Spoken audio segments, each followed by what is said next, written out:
So hello everyone, welcome to IMS GATE Academy.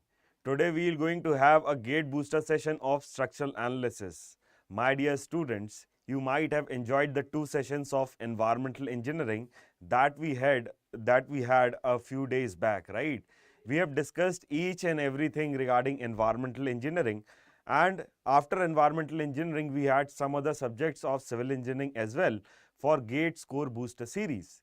The primary reason for conducting these gate booster series is, my dear students, to make you revise the entire content in just a very short duration of time using numericals. So today also, the basic motive behind conducting these sessions of structural analysis will be make you revise the entire concepts of structural analysis through numericals, right?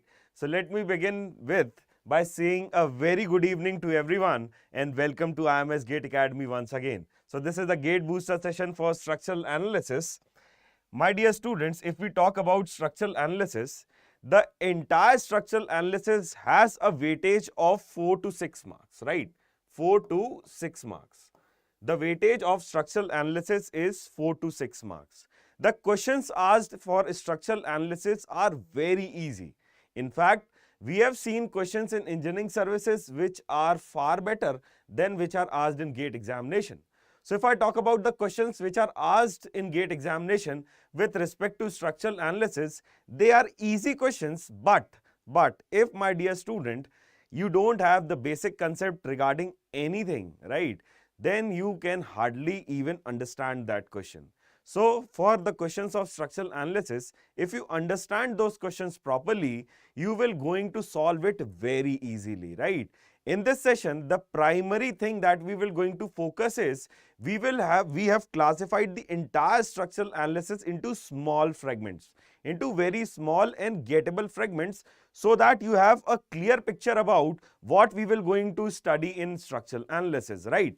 So if I talk about the entire subject of structural analysis, it starts with degree of indeterminacy, truss analysis, force method, displacement method, influence line diagram, arches and cables, and matrix method.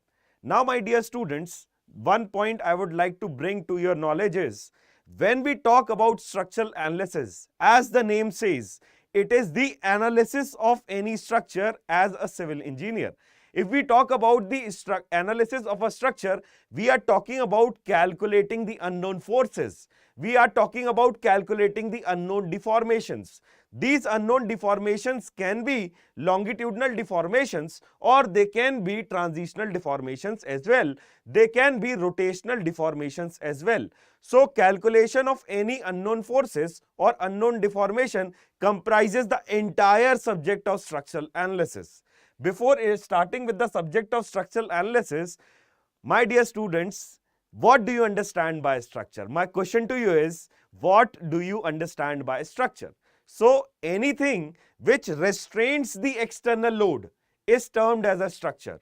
If you consider a structure of a building, any external load acting over the beams and columns of the building, if these beams and columns restrain the external load, then that beams and columns are known as structures, right?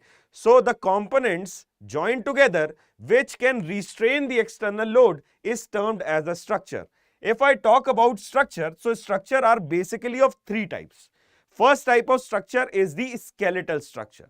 In skeletal structure, only one dimension is predominating. The primary example of skeletal structure may be a column, it may be a beam, where for a column, the length or the height of the column is predominating, and for a beam, its length is predominating with respect to the other two dimensions. So anything in which one dimension is predominating is classified as a skeletal structure. I have just pasted one photo to get you the exact picture what we exactly mean by skeletal structure, right? So this is an example of skeletal structure. As you can see here, it is a structure of steel comprising of columns and beams, and this forms a skeletal structure. As you have seen the construction of all these multi-story buildings, these multi-story buildings are casted in the same fashion. These columns and beams are casted in the same fashion. So all the columns and beams of any structure are the example of skeletal structure. The second type of structure is known as the surface structure. This type of structure, my dear students, we have or we usually design in our reinforced cement concrete subject, RCC, right? But for structural analysis, surface structure is not that much important. But just for your knowledge, surface structure are those structure in which two dimensions are predominating. Here you can see the slab for which the length and the breadth of the slab are predominating. The length and breadth of the slab are predominating, right? So any structure in which two dimensions are predominating are termed as the surface structure. The third type of structure is known as the massive structure or solid structure. These structures can be understood by taking or considering the example of any dam, right? If you consider the example of any dam, so dam looks like this, right? A dam looks like this. If you just construct the cross section of a dam, so this is the cross section of the dam. And if you also draw the depth of the dam, so depth of the dam will go like this. So this is my depth of the dam.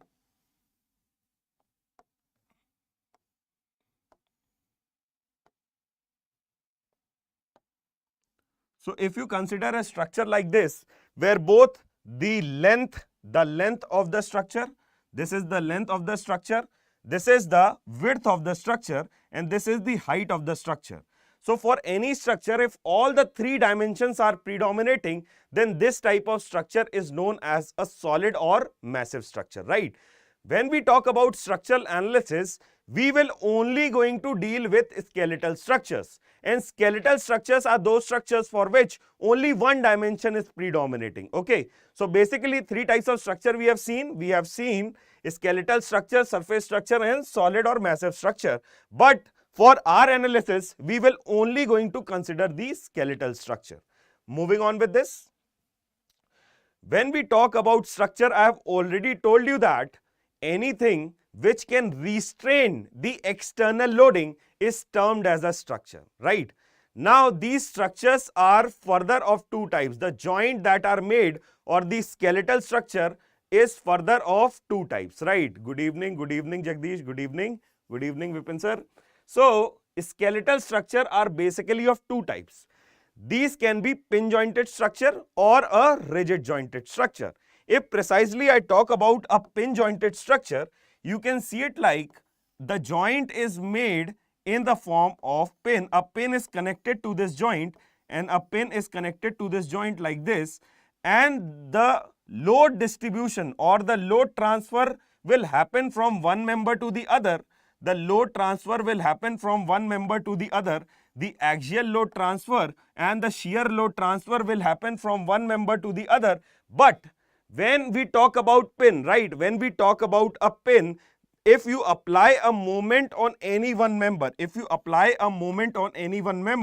this moment will not be transferred to the other member. If I join a structure with a pin and if I apply a moment like this, as you can see that no moment is getting transferred to my second part, right, second component. So this type of connection is known as a pin jointed connection. Correct. So skeletal structure are of two types, either pin jointed or rigid jointed. If I talk about a rigid joint, you can understand rigid joint by understanding this. If you make a rigid joint like this, that is, you just weld the two components, right? If you have welded the two components, so whatever moment you apply at one end, this moment will be transferred to the other end, right? This moment will be transferred to the another component. Okay, so when I talk about a rigid joint, the moment transfer will going to happen from one component to the other component, but for a pin joint, this moment transfer will not going to happen. Correct. So further, these pin jointed structure are of two types. They can be plane frame or truss, or they can be space frame or truss. Similarly, a rigid jointed structure can be of either of plane frame or it can be a space frame, right? Moving on with this. Now if I talk about types of force system, there are different types of force system. When I talk about a force system, it means that if I put together n number of forces, or if I like to study n number of forces in a particular space, then what type of system can be there or how the equilibrium can be established, right? So if I talk about the force system and the equilibrium equation, the first type of force system is known as the coplanar concurrent force system. As the word says, coplanar means all the forces will be in the same plane. All the forces will be in the same plane, and concurrent means all the forces will meet at one particular point. So if I draw a coplanar concurrent force system, it can be drawn like this. So this is my force F1, this is my force F2, this is my force F3, and this is my force F4. Right. So this is a coplanar concurrent force system. Just consider the plane of the board. From the plane of the board, all these forces are there, and all these forces are meeting at this one particular point, right? This point is O. All these forces are meeting at one particular point O, right? So if this type of force system is there, this is an example of coplanar and concurrent force system. For this type of force system, two equilibrium equations exist only. First one is summation of Fx is 0, summation of all the horizontal forces will be 0, and the second one will be summation of all the vertical forces will be 0. So for a coplanar concurrent force system, two equilibrium equations exist, that is summation of Fx0 and summation of Fy0. The next type of force system is known as the coplanar non-concurrent force system. If you just consider the example of a beam, let me draw a beam. So let me draw a beam. So for a beam like this, if I draw any loading, right? If I draw any loading like this, right? If you consider all the loading and also consider the external reactions that will be provided by this support, if you consider all the forces which are acting over the beam, these forces don't have a common meeting point. That's why these forces are non-concurrent forces. These forces are non-concurrent forces, and also they lie in a same plane. That's why this is a coplanar non-concurrent force system. For a coplanar non-concurrent force system, we have three equilibrium equations. First one is summation of all the horizontal forces is 0, that is summation Fx0. Second is summation of all the vertical forces 0, that is summation of Fy0. And third one is summation of the moment, summation M0, summation Mz equal to 0, summation of moment equal to 0. So for a coplanar non-concurrent force system, we have three equilibrium equations, right? Moving on with this. Next type of force system is non-coplanar concurrent force system, right? Non-coplanar, when the forces does not lie on the same plane, this type of force system is known as non-coplanar force system. You might have seen a tripod or you might have seen a camera stand, right? A camera stand has three legs like this, right? A camera stand, for suppose this is your camera, for this camera, you have three legs like this. This is your first leg, this is your second leg, and this might be your third leg. So all these three legs does not lie on a same plane, right? But all these three legs meet at a common point. So all the forces in these legs are not the non-coplanar forces, but they are concurrent forces because they are meeting at a common point O. So this type of force system is known as non-coplanar concurrent force system.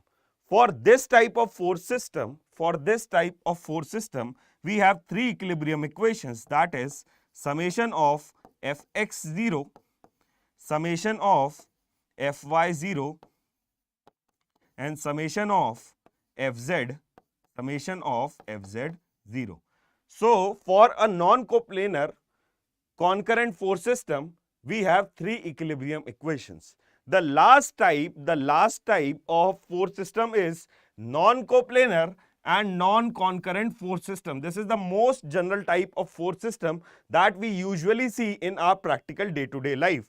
For this type of force system, we have all 6 equilibrium equations, that is summation of Fx0, summation of Fy0, summation of Fz0, that is summation of forces along the 3 axis equal to 0, and also we have summation of moments as 0, that is summation mx0, summation my0 and summation mz0, right? Now the thing is, why this needs to be discussed, right? First, you need to understand which type of force system we are analyzing.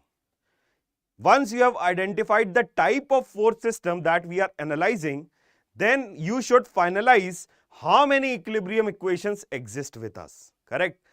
So depending on that number of equilibrium equations, we can decide how to solve or analyze any particular structure.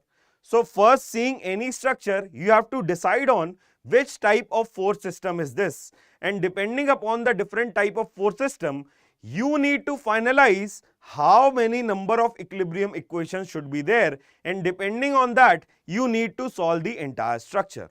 Moving on with this, just wait.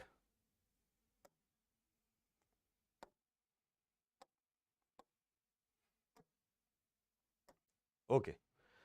So the next topic of discussion is, once we have any structure in front of us to solve, right, we need to decide whether that structure can be solved or not, correct? So if we have number of unknowns equal to the number of equilibrium equations, if we have unknowns, if we have unknown reactions, if we have unknown reactions equal to the number of equilibrium equations, then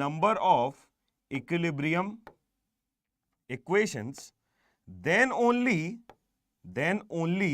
we can easily find all the reactions without including extra equations, correct? So if the number of unknown reactions equal to the number of equilibrium equation, then in that case, this type of structure is known as the determinate structure. This type of structure is known as the determinate structure. So all the unknowns are determined using equilibrium equations only. If we are able to solve any structure using only equilibrium equations, then that type of structure is known as a determinate structure. But in case if number of unknowns are more than the equilibrium equations, say number of unknowns are more than the equilibrium equations, if the number of unknowns is more than the equilibrium equations, then in this case we require additional number of equations to get these unknowns, right? If we, for suppose we have 4 unknowns in our system, and in our system only 3 equilibrium equations exist, then using only these 3 equilibrium equations, we cannot determine the 4 unknowns, correct? We need one more extra equation to get all the 4 unknown reactions, okay? So these extra equations which are required to solve for the unknowns are known as the compatibility equations. हम इनको आगे देखेंगे, we will going to see this further. So if any structure, if the number of unknowns are determined using both equilibrium equations and compatibility equations, then this type of structure is known as the indeterminate structure. In simple words, if the number of equilibrium equations are less than the number of unknowns, then that type of structure is known as the indeterminate structure. In order to decide whether any structure is determinate or not, that is, whether any structure can be solved easily by using only equilibrium equations, Then we have one parameter which is known as degree of static indeterminacy or degree of indeterminacy. So, degree of indeterminacy. So, first, degree of indeterminacy is of two types. First one is degree of static indeterminacy. Degree of static indeterminacy totally deals in calculating the number of unknowns, or I should say degree of static indeterminacy is the extra equations, the extra number of equations required to analyze the structure apart from the equilibrium condition. So, apart from the equilibrium equations, the number of extra equations which are required to solve any structure is known as the degree of static indeterminacy. The degree of static indeterminacy is total number of unknowns minus equilibrium equations, right? Now, this degree of static indeterminacy is of two types. Sorry, it comprises of two things: degree of external indeterminacy, that is DSE, and degree of internal indeterminacy, that is DSI. When we talk about the unknown reactions, right? When we talk about the unknown reactions, for example, we consider a beam like this. We consider a beam like this. Let me consider a beam like this. For this beam, this is my external loading. This is my external loading, and I have one more support present over here, right? If I talk about calculating these support reactions, if I talk about calculating these support reactions, right? If I talk about calculating these support reactions, correct? If I talk about calculating the support reactions or the number of equilibrium equations that are available for calculating the support reaction, I am indirectly talking about degree of static indeterminacy. Degree of static indeterminacy tells me how many extra equations are required to get all these support reactions apart from equilibrium equations. On the other hand, if I need to know about the internal forces, if I need to know about the internal forces of the beam, if I need to know about the internal forces of the beam, that is told by the degree of internal indeterminacy. So, for any structure, the number of extra equations which are required to calculate the support reaction is known as degree of external indeterminacy, and the number of extra equations which are required to calculate the internal forces of the member, it is known as the degree of internal indeterminacy, correct? So, the total degree of static indeterminacy is comprises of degree of external indeterminacy plus degree of internal indeterminacy, okay? Moving on with this. When we talk about calculating the degree of static indeterminacy, first is for pin jointed frame, right? For pin jointed frame, for any pin jointed frame, if you consider a truss like this, so all the members of the truss are connected through pin joints. All the members of the truss are connected through pin joints that we will going to discuss further, right? If for a truss, all the members are connected through pin joint, right? So this is basically a coplanar because all the members are lying in a same plane. So this is basically a coplanar non-concurrent force system. For a coplanar non-concurrent force system, the number of equilibrium equations that we have is 3. The number of equilibrium equations that we have is 3, right? So, for this type of structure, that is a pin jointed plane frame, which is a coplanar non-concurrent force system, the degree of static indeterminacy ds is equals to dse plus dsi, where dse, degree of external indeterminacy, is equals to total number of unknowns minus equilibrium equation, that is r minus 3, right? Similarly, degree of internal indeterminacy dsi is equals to m minus 2j plus 3, correct? Where m is the number of members, j is the number of joints, and 3 is just a number, okay? So, degree of total static indeterminacy comes out to be m minus 2j plus r. This is the degree of static indeterminacy for this structure, right? For a pin jointed plane frame, the degree of static indeterminacy is m minus 2j plus r, correct? Let me just start with this question. The question says that the degree of static indeterminacy of a pin jointed plane frame is given as am plus cr plus bj. So let me write degree of static indeterminacy is am plus cr plus bj, right? So this is the degree of static indeterminacy for any structure. Now in the question it is asked that where m is number of members, j is number of joints and r are the unknown reactions, then we have to calculate the value of 3a minus 2b plus c, correct? Again, this is one of the expected question for GATE examination. It is a very easy question if you understand the concept of degree of static indeterminacy, right? So degree of static indeterminacy is equals to am plus cr plus bj. This is the equation that the question has given. But we know that degree of static indeterminacy ds is equals to m minus 2j plus r. m minus 2j plus r. So you have to just compare the coefficient, of m. So coefficient of m, here it is a, here it is 1. So the value of a comes out to be, the value of a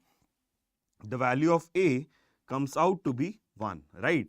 Similarly, just compare the coefficient of j. So coefficient of j here is b and here the coefficient of j is minus 2. So the value of b is minus 2.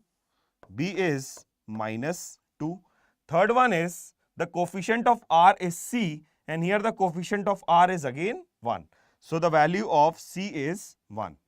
Now calculate what is asked in the question, that is 3a minus 2b plus c. So 3a minus 2b plus c. So the value of a is 1. So 3 into 1 minus the value of b is minus 2. So this is 2 into minus 2 and the value of c is again 1. Just calculate and tell me the value. Calculate this and quickly tell me the value. So this is 3 plus 4, 7 plus 1, 8. So the value is, the final answer is 8. So you can directly enter this when asked in GATE examination. So this type of easy questions are framed from degree of static indeterminacy, right? We will going to see more questions. So here a truss is given to you. For this truss, you need to calculate the degree of indeterminacy of a pin jointed plane frame shown in the figure below. So this is the truss. Just try this question for once and get me the answer. Try this question for once and get me the answer for this. Just try this question for once and get me the answer.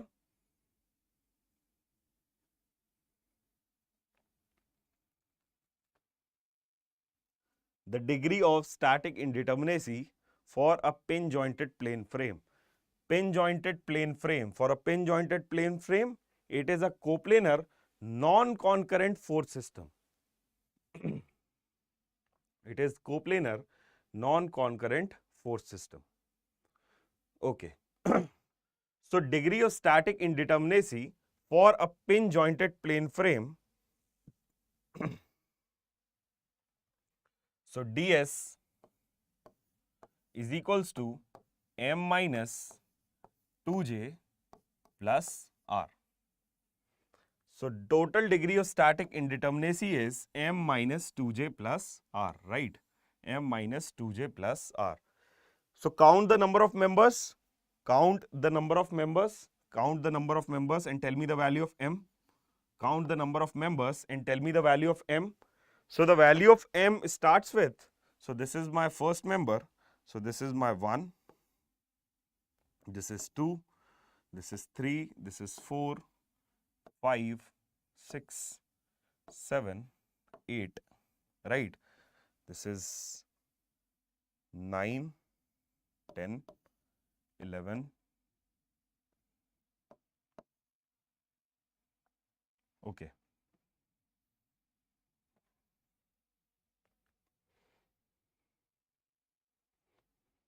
Just count the number of members and tell me.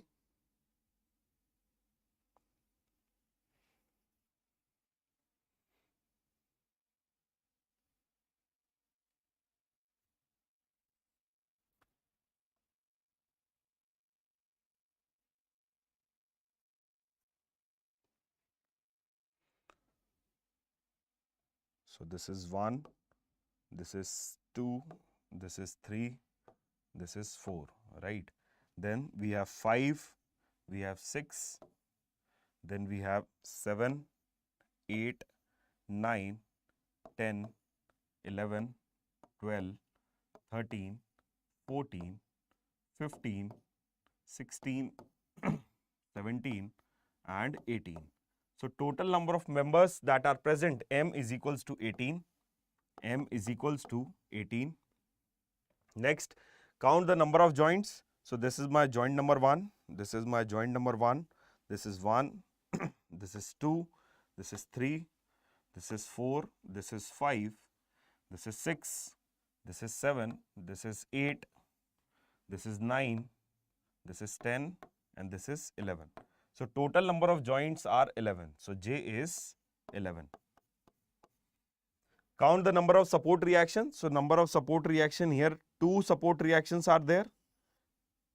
And here also 2 support reactions are there. So total number of support reactions are 4. R is equals to 4. Just apply all these value in this formula. ds is equals to m minus 2j plus r. Okay, Prashant is getting 18. AD is getting 17. Okay, just count it properly. Okay, and get me the value of ds. ds is equals to m minus 2j plus r. Get me the value of ds. Get me the value of ds. So ds is equals to m is 18 minus 2 into 11 plus r, that is 4. So this is 22 and 18 plus 4 is also 22.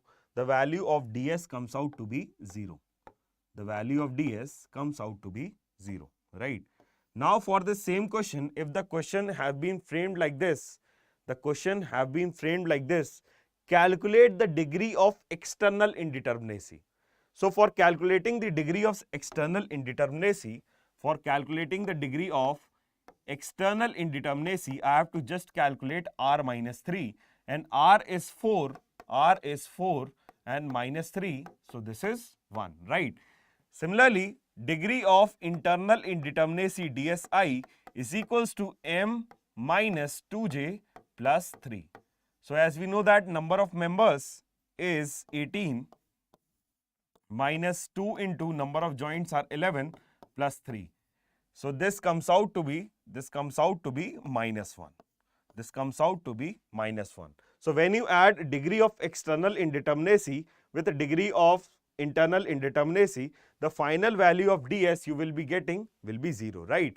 So please take care which type of indeterminacy you need to calculate. Either the question is asking for total static indeterminacy or asking for external or internal indeterminacy. Accordingly, you need to apply the formula. Okay, moving on. Okay, so the next figure is here. For this question, you need to calculate the degree of static indeterminacy for this pin jointed frame. Again, we know that for calculating the degree of static indeterminacy, ds is equals to m minus 2j plus r. Okay. Now get me the value of degree of static indeterminacy, or first of all tell me the number of members m. Calculate the number of members m and tell me the value of number of members m. Get me the value of number of members m. Let me see how many get you the correct number of members. Because this type of question, the basic confusion that exists is which one is the joint or not, right? For these type of question, the basic confusion that exists is which one is a joint or not, correct? Okay, get me the value of M. Anybody? Get me the value of M, number of members. So let me count number of members, right? So this is my first member, this is my second member, this is my third member, and this is my fourth member, right? Now this diagonal is my one member. There is no joint in between, okay? So only this diagonal member is my one member and the other diagonal is also my one member. So this is 5 and this is 6. Then we have one member like this. So this is my another member, this is 7, and similarly this is 8. Then this one is 9 and this one is 10. Okay, many of you have guessed it correctly. Okay, you have calculated correctly, AD and Prashant. Okay, so number of members are 10. Get me the number of joints. Get me the number of joints. Get me the number of joints for this. Get me the number of joints for this. Get me the number of joints for this. Okay, number of joints are 5, correct Prashant. Okay, so this is my first joint, this is my second joint, this is my third joint, this is fourth, and this is fifth joint. So number of joints are 5, J is 5. Then calculate the value of R, the support reaction. So 2 support reaction will be for this hinge support, 2 support reaction will be there for this hinge support, and the remaining 2 will be there for this hinge support. So total number of support reactions are 4. Get me the value of ds, degree of static indeterminacy, that is m minus 2j plus r. Get me the value of m minus 2j plus r. Get me the value of ds. It is 4. Okay, let me calculate. So m is 10, j is 5.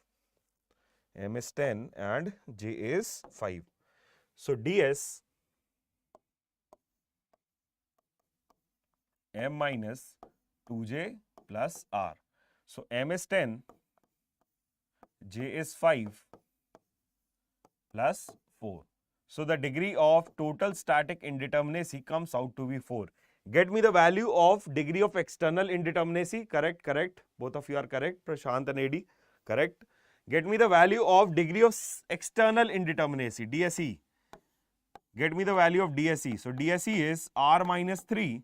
R minus 3. Now this 3 is the number of equilibrium equations, right? This is a coplanar non-concurrent force system. That's why the number of equilibrium equations are 3. So here it is 4 minus 3. This is 1. Okay. Get me the value of degree of internal indeterminacy, DSI. So DSI is m minus 2j plus 3. So number of members are 10. Number of members are 10. Number of joints are 5. So 2 into 5 plus 3. So this 10 and this 10 cancels out and the value of DSI will come out to be 3. The number of DSI will come out to be 3. Correct, correct, correct, correct. So hopefully this question is easy question. The only thing is, if you count the member properly and if you count the number of joints properly, you can very easily identify what has to be the degree of static indeterminacy, right? As I've already told you, degree of static indeterminacy totally deals with the number of extra equations or number of compatibility equations which are required to solve any structure, right? The next type of frame is a pin jointed space frame. If you take an example of a bridge, right? A bridge made up of steel structure where you can see the truss on both the sides and even on the roof and even on the base for some of the bridges, right? So this type of structure is basically a pin jointed space frame. For a pin jointed space frame where the force system is non-coplanar, non-concurrent, for this type of force system, the number of equilibrium equations required will be 6. Okay. So the degree of static indeterminacy again comprises of degree of external indeterminacy and degree of internal indeterminacy. Degree of external indeterminacy is equals to total number of unknowns minus equilibrium equations. Since it is a non-coplanar, non-concurrent force system, the number of equilibrium equations available will be 6, right? So DSE will be equal to R minus 6, where R is the number of unknown reactions and 6 is the number of equilibrium equations which are available to solve this type of structure. Similarly, your degree of internal indeterminacy DSI is equals to M minus 3J plus 6. When you add these two, you will get the final degree of static indeterminacy for a pin jointed space frame as M minus 3J plus R. Is this clear? In your examination, most of the questions are framed from 2D structures, right? But if we are talking about 3D structures, these questions are usually asked for conventional examination. So until now, the majority of the questions that are asked has been asked from 2D structure. But this formula can also be understood if in case any question comes from a pin jointed space frame. Okay, moving on with this. Next is the pin jointed rigid frames, correct? Rigid jointed plane frames. Next one is rigid jointed plane frames. As I already told you, my dear students, when I talk about a pin joint, for a pin joint, the moment transfer will not happen from one component to the other, right? So if you take these two components, right, and if you apply a moment on one of the component, no moment will be transferred to the other component. But if I talk about a rigid joint and if I apply a moment on one component, same moment will be transferred to the other component, correct? So this type of joint is known as a rigid joint where the transfer of moment happens from one component to the other.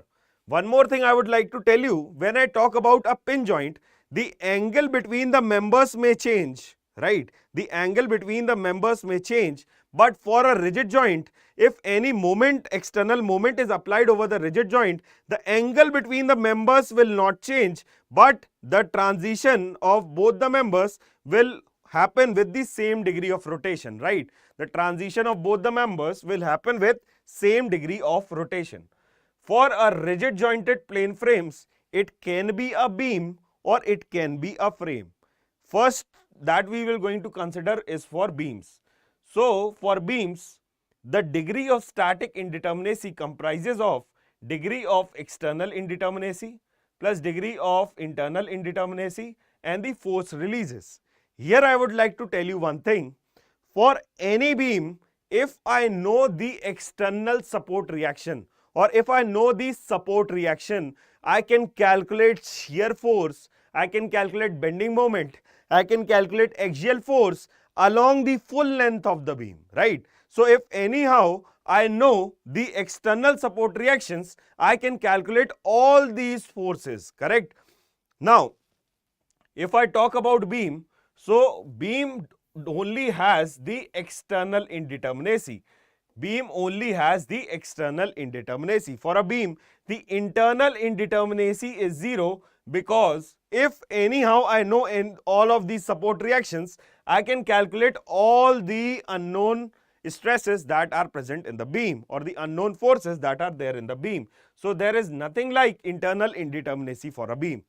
Talking about the external indeterminacy for a beam, so external indeterminacy is equals to total number of unknown reactions minus equilibrium equations, right?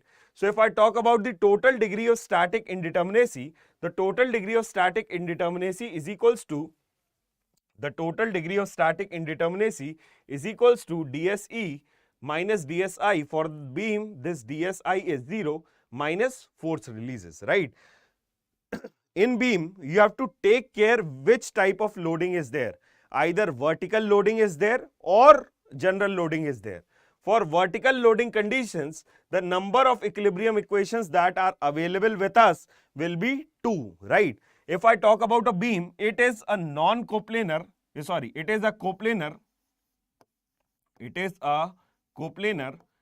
non-concurrent force system.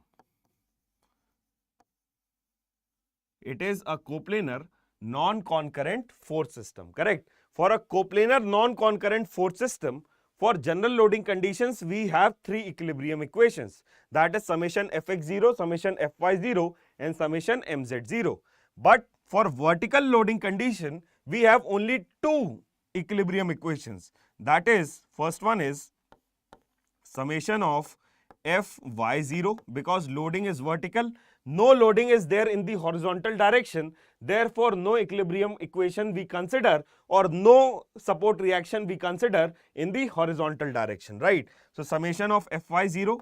Second one is summation of Mz0. So, only two equilibrium conditions will exist when we talk about the vertical loading condition. When we talk about the general loading condition, again the equilibrium equation comes back to 3, right? We have already discussed that the degree of internal indeterminacy for a beam is 0, correct? Talking about the force releases for hybrid joint. Let me tell you what do we mean by these hybrid joint. So first one is our internal hinge. Internal hinge. First one is our internal hinge. If we have a beam like this,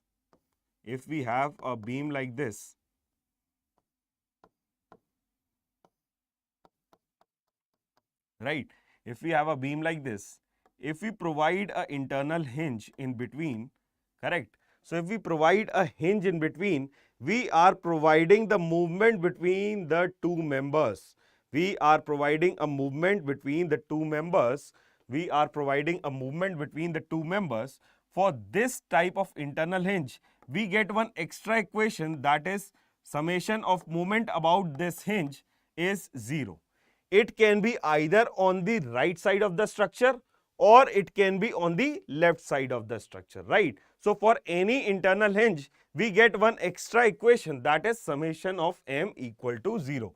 So for this internal hinge,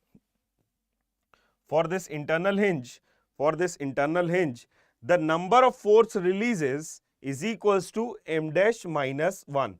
Here you can see very well, two members are joined, therefore one extra equations we are getting.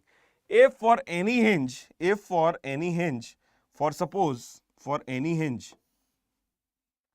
n number of members are joining at any hinge, right?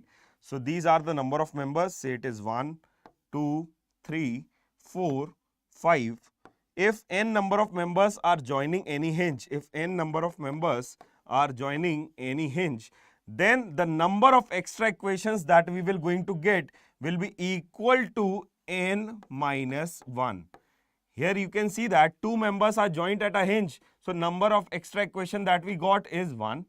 For n number of members joining at any hinge, the number of extra equations that we will going to get will be equal to n dash minus 1. And n dash is the number of members joining the hinge, right? So for any internal hinge, if m dash number of members are joining, then the number of extra equations that we will get is m dash minus 1.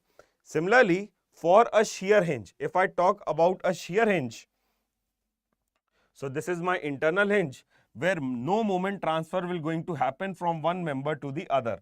If I talk about a shear hinge, next is a shear hinge. Next one is a shear hinge, right?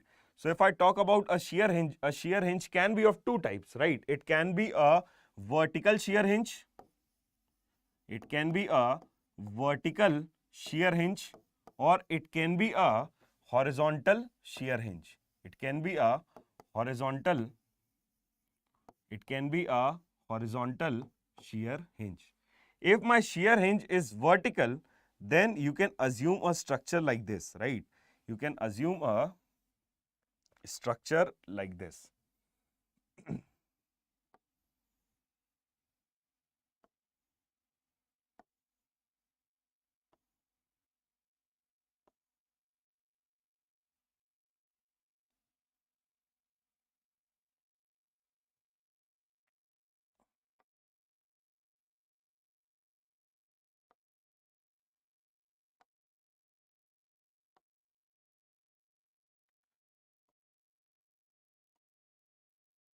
For this kind of hinge, when you apply a load in one member, if you apply any load P on one member, this load will not be transferred to the another member. This is my member 1 and this is my member 2 and this is my vertical shear hinge, right? So through this vertical shear hinge, no load P will be transferred from one member to the another.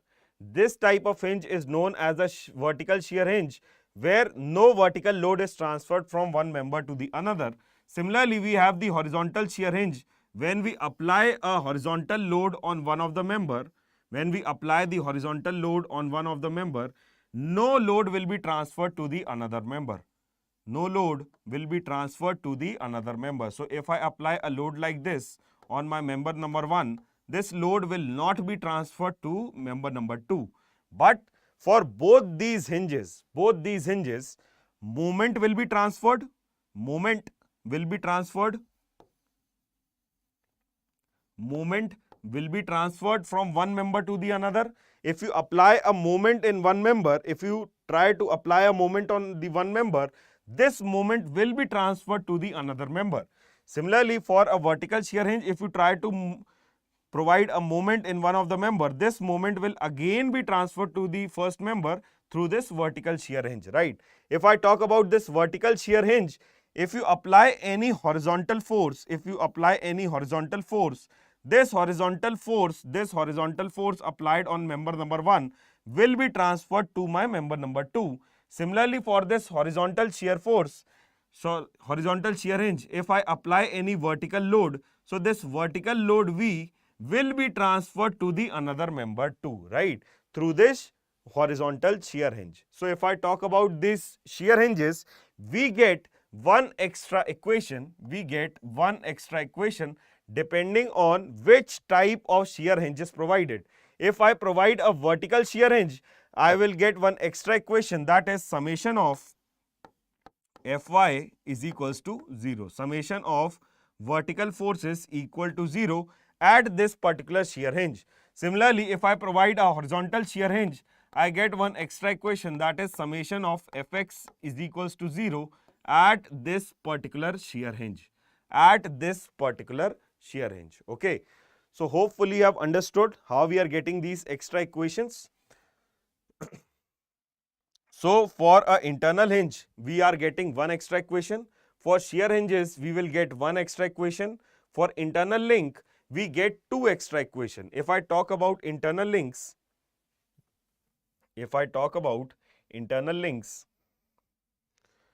so internal links are basically provided to transfer internal links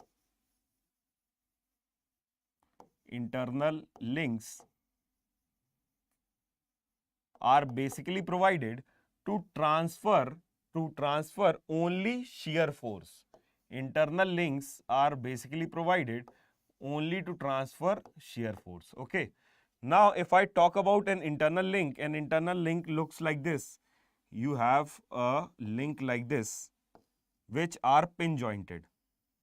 So this is my internal link. Which is pin jointed, right? When I talk about a pin jointed internal link, if you apply any load like this, in member number 1, this load will not be transferred to your member number 2 through this internal link. So the first equation that we get is summation of Fy is equals to 0, since no horizontal load is getting transferred from member number 1 to member number 2. Similarly, if you apply any moment to this member, all these links are pin jointed, and we know that through pin joint, no moment is transferred from one member to the another member. So if you apply any moment on member number 1, this moment will not be transferred to your member number 2. Again, we get one extra equation, that is summation of mz0, right? So for an internal link, we get two extra equations to solve our structure, right? Summation of fx0. Okay, sorry, this is summation of fx fx0, not fy, because we are talking about no horizontal forces are transferred from one member to the another. So summation of fx0.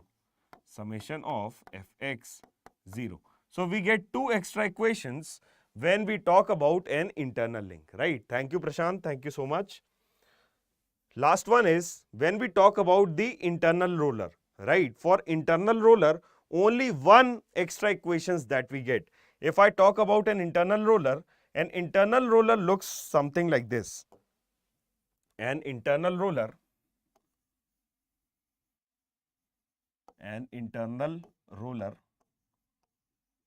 this is not the roller support, right? This is just a link, this is just a join. So if one member is like this and you provide an internal roller, and this internal roller connects this one member to the other member like this. So this is my internal roller, this is my internal roller. Through this internal roller, no movement will be transferred. No movement will be transferred from one member to the another. No movement will be transferred from one member to the another. Therefore, the extra equation that we get is summation of mz 0. So, one extra equation we get when we provide the internal roller. Moving on. So, here we have a question to determine the degree of static indeterminacy of a beam given below. You need to determine the degree of static indeterminacy for this beam which is given, right? Just determine the degree of static indeterminacy of the beam which is given below. So here you are given with the beam, you need to calculate the degree of static indeterminacy. So degree of static indeterminacy for a beam is equals to dSE plus dSi minus force releases. Please calculate the value of ds, degree of static indeterminacy for this. Please calculate the value of ds. Please calculate the value of ds.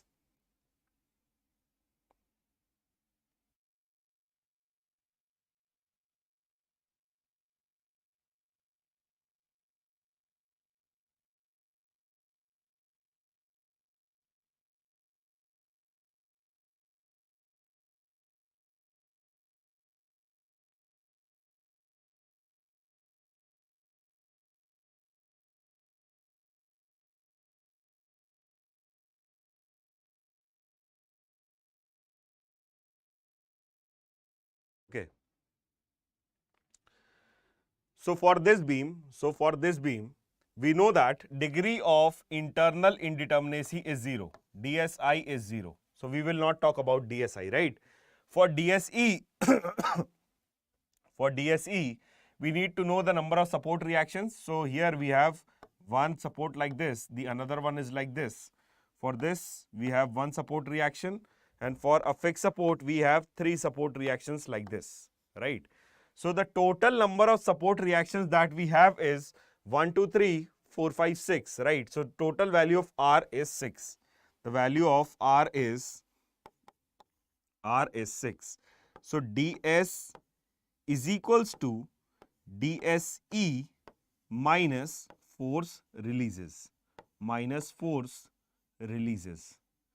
Now this dSE can be written as R minus 3 because this is a coplanar non-concurrent force system, and once again I would like to tell you, when no loading is given over the beam, you need to consider the general loading condition.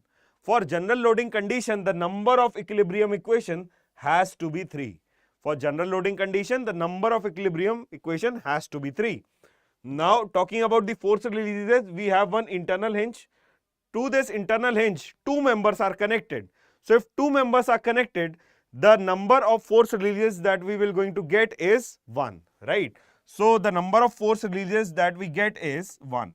So the total value of ds comes out to be, ds is equals to R is 6 minus 3 minus 1. So this comes out to be 2. So degree of static indeterminacy for this beam comes out to be 2. Okay. Now tell me one thing. Okay, good, Prashant, good, AD. Now tell me one thing. For this beam only, if I apply an external load like this, right? I have given you the loading. This is your vertical loading condition.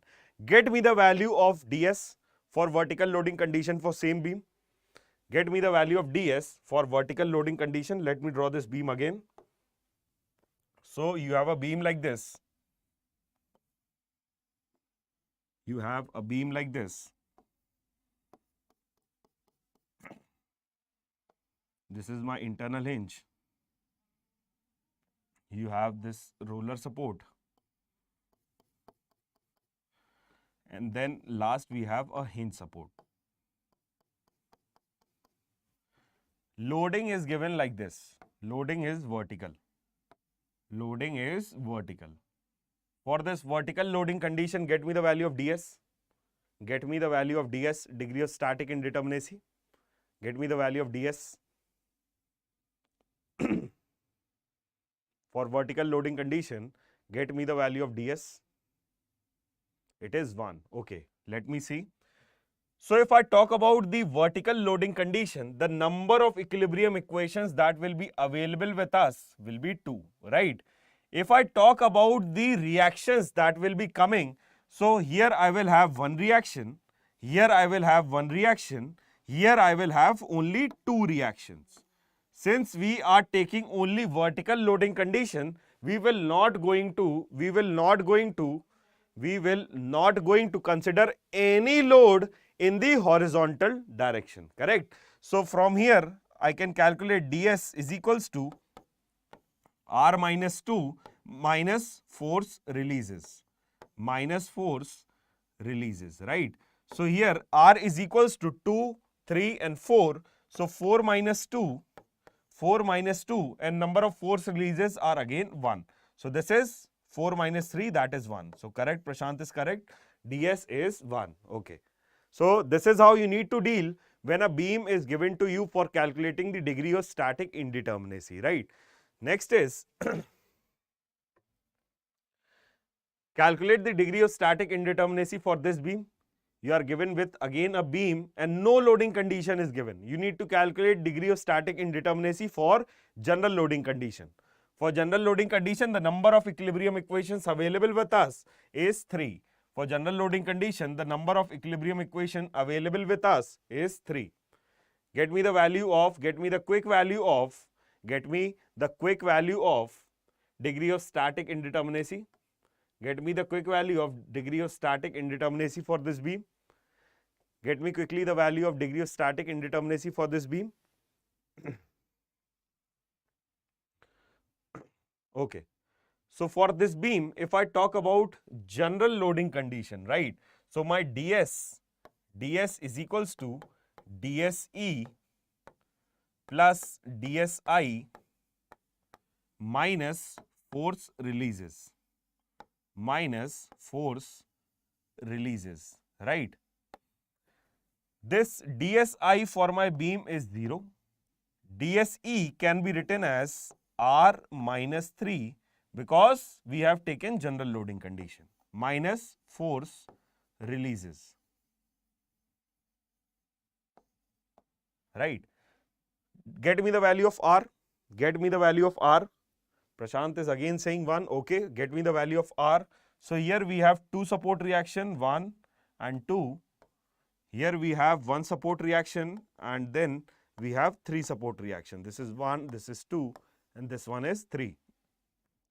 So 2 plus 1, 3 and 6. So this is 6 minus 3 and number of force releases for a link, we know that this is a link and for a link the number of force releases equal to 2. That is summation of fx0 and summation of mz0, right? AD is also correct. So this is 2. So 6 minus 3 minus 2 comes out to be 1, correct? So this is my degree of static indeterminacy for this beam for general loading condition. Quickly get me the value of degree of static indeterminacy for vertical loading condition. Quickly get me the value of degree of static indeterminacy for vertical loading condition for same beam. You have a beam. So this is my internal link.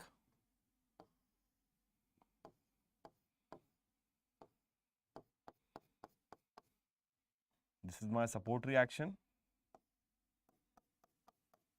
But the loading this time given is vertical. This is my vertical loading. Get me the value of ds quickly. Again, get me the value of ds. Quickly get me the value of ds. So for vertical loading condition, For vertical loading condition, the number of equilibrium equations are 2. For vertical loading condition, the number of support reaction, this is 1, and this is 1 and 2, right? So 2 plus 1 3 plus 1 4. So number of support reaction R is equals to 4 and number of equilibrium equations are 2. So ds is equals to dSE minus force releases.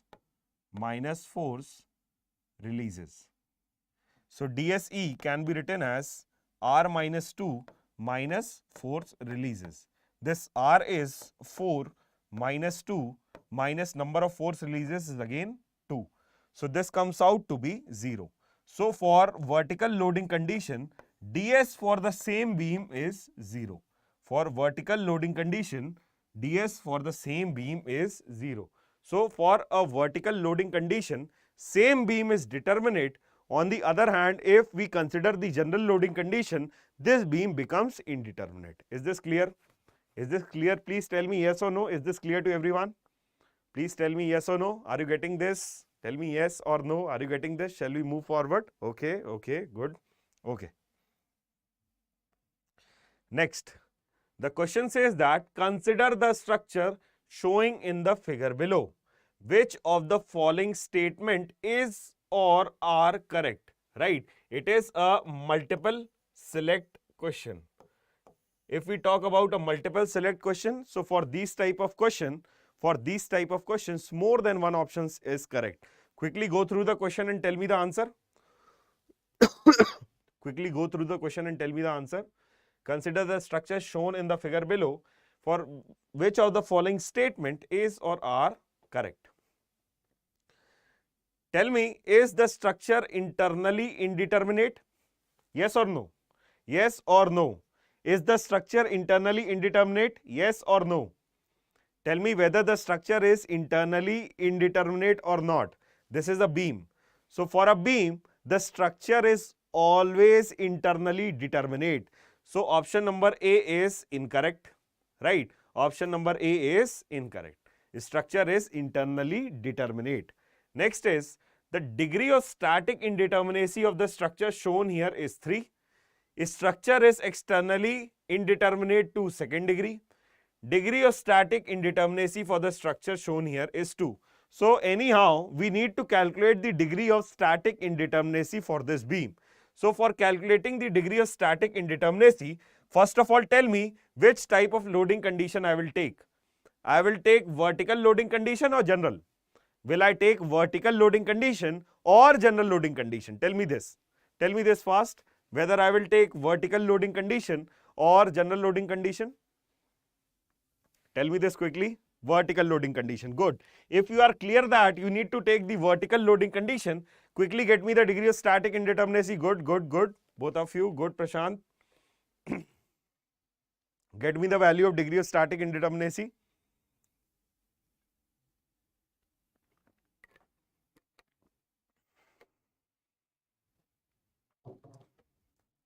So for this beam, we are taking vertical loading condition. So for vertical loading condition, the number of equilibrium equations that are there with us are 2. The number of support reaction include, we have one support reaction like this. We have one support reaction like this and we have two support reactions like this. So total number of support reactions are 4. So the value of R is 4.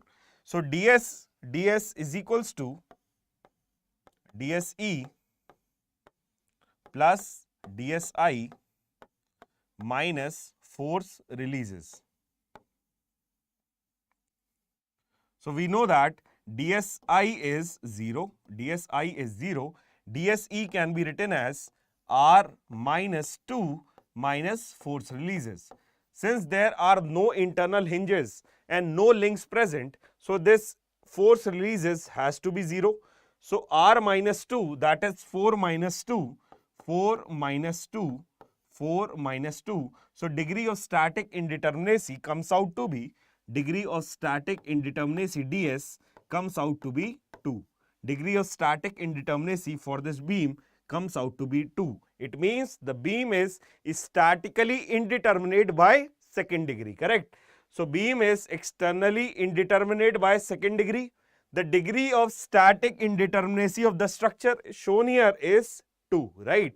Since the internal indeterminacy is 0, the only indeterminacy that we have in beam is external indeterminacy. So for beam, it is externally indeterminate by second degree, and the degree of static indeterminacy for this structure shown here is 2. So option number C and option number D are correct. Only option number C and option number D are correct. Okay, so you have got the correct answer, correct?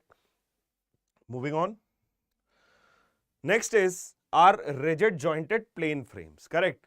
Now we talk about the questions that are frequently asked in your GATE examination. That is the question related to rigid jointed plane frames. For a rigid jointed plane frame structure, we have 3 methods for calculating the degree of static indeterminacy. The first method is ds is equals to dse plus dsi minus force releases. Again, dse is equals to total number of unknowns minus equilibrium equations, correct? So dse is r minus 3. R is the total number of unknowns, and 3 is the number of equilibrium equations that we have when we take a rigid jointed plane frame. A rigid jointed plane frame is a coplanar non-concurrent force system. Hence, the total number of equilibrium equations that are there with us is always 3, right? No doubt that whether the loading is vertical or whether the loading is horizontal, always consider the total number of equilibrium equations equal to 3 for frames when we talk about rigid jointed plane frames. For rigid jointed plane frames, the number of equilibrium equations that we take does not depend upon the type of loading the structure is having. For any type of loading, the number of equilibrium equations for these frames will always be equal to 3, right? So when I talk about degree of static indeterminacy for this plane frames, it is equal to r minus 3, where r is the number of unknowns and 3 is the number of equilibrium equations. Similarly, if I talk about the degree of internal indeterminacy, degree of internal indeterminacy dsi is equals to 3m minus 3j plus 3.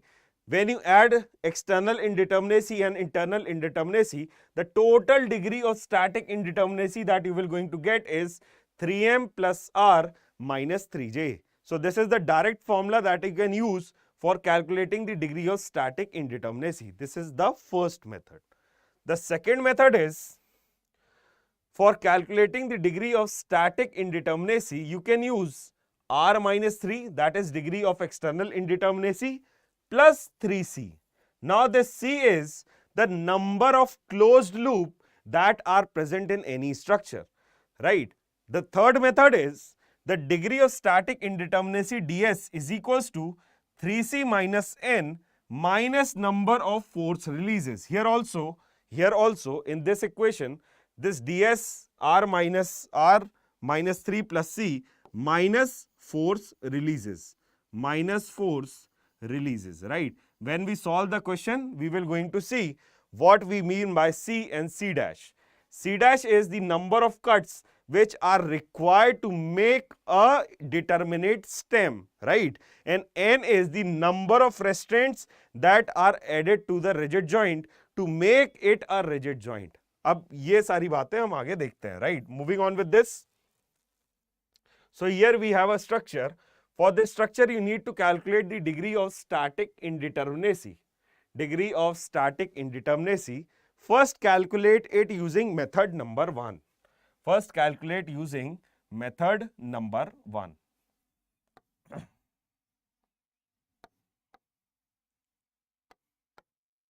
First, calculate using method number 1, where ds you can see here, ds is equals to 3m plus r minus 3j. 3m plus r. ds is equals to 3m plus r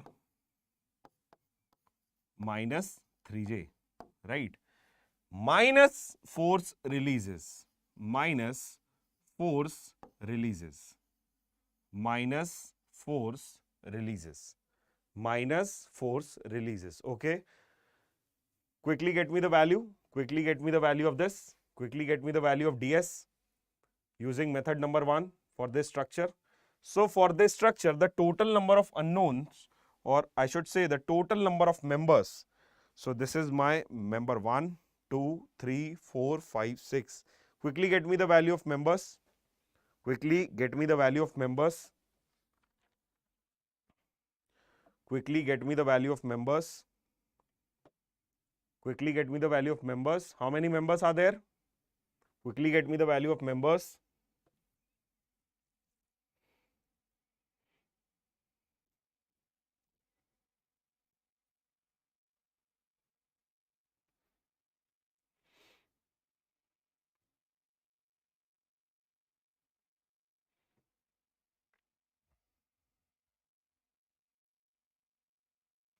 So this is my member number 1, this is my member 1, this is member 2, this is my member 3, then I have this member 4, then I have this member 5, then I have this member 6, then I have this member 7, then I have this member 8, and I have this member 9, and I have this member 10, right? Let me just write it in order. So this is my member 1, this is 2, this is 3, this is 4, this is 5, this is 6, this is 7, this is 8, this is 9, and this one is 10. So total number of members are 10. Here the value of M is 10. Calculate the number of joints. So 1, 2, 3, 4, 5, 6, 7, 8, 9. Get me the value of joints. Get me the value of joints.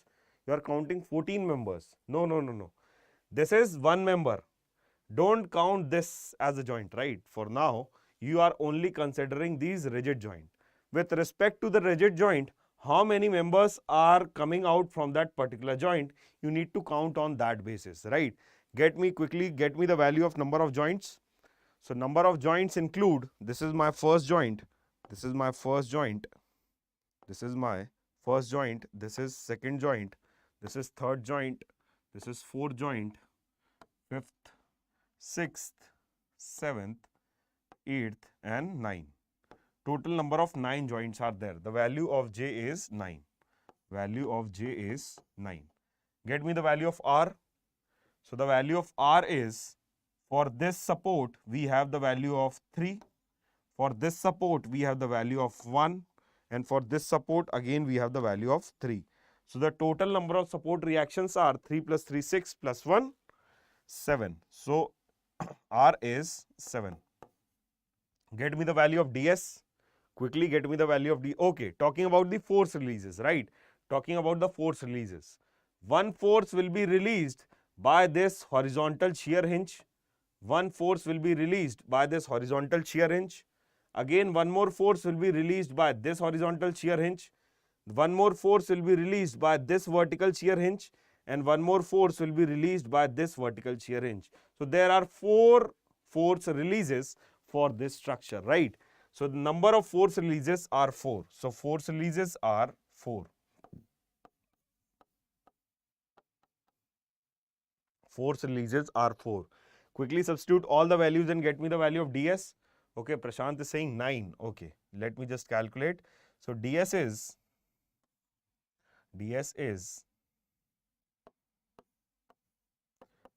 3 into 10 plus r, that is 7, minus 3 into 9 minus force releases, that is 4.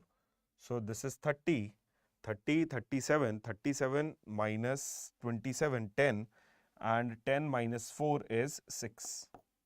So the total value of ds comes out to be 6. Just cross check this calculation. Okay, good. Both are you getting the correct answer? The answer is 6 only, right? So this is how we will going to do this question using first method. Now this is a kind of a lengthy process because you need to count the number of members, then you need to count the number of joints, and then you need to count the number of force releases. We have one quick method for calculating this same thing using method number 2, right? So let me just take the same frame. So this is my same frame.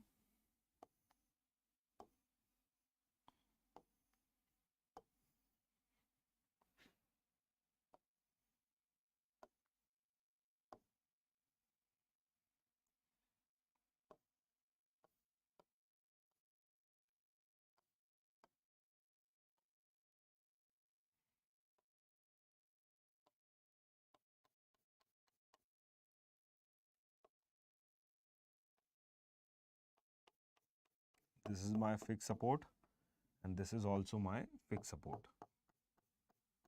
right? In order to solve this question using method number 2, what you need to do is you need to just count the closed loops. So this is my closed loop number 1 and this is my closed loop number 2 only. You have to only count the total number of closed loop C. So the number of closed loop C, total number of closed loop C, so ds is equals to R minus 3 plus 3C minus force releases, right? So R is 7 minus 3 plus 3 into 2 minus force releases, that are 4. So 7 minus 3 is 4 and 4 cancels out and you will directly get the total degree of static indeterminacy as 6. So this is a quick method for calculating the degree of static indeterminacy by just simply counting the number of closed loops that are formed in any structure. Counting that closed loop will going to give you the value of C, and using the value of C you can really calculate the value of ds, right? So here using method number 2, this is my method number 2. This is my method number 2. This is my method number 2, right? So for this method number 2, if I write the general formula, so this ds is equals to dse plus 3c minus force releases,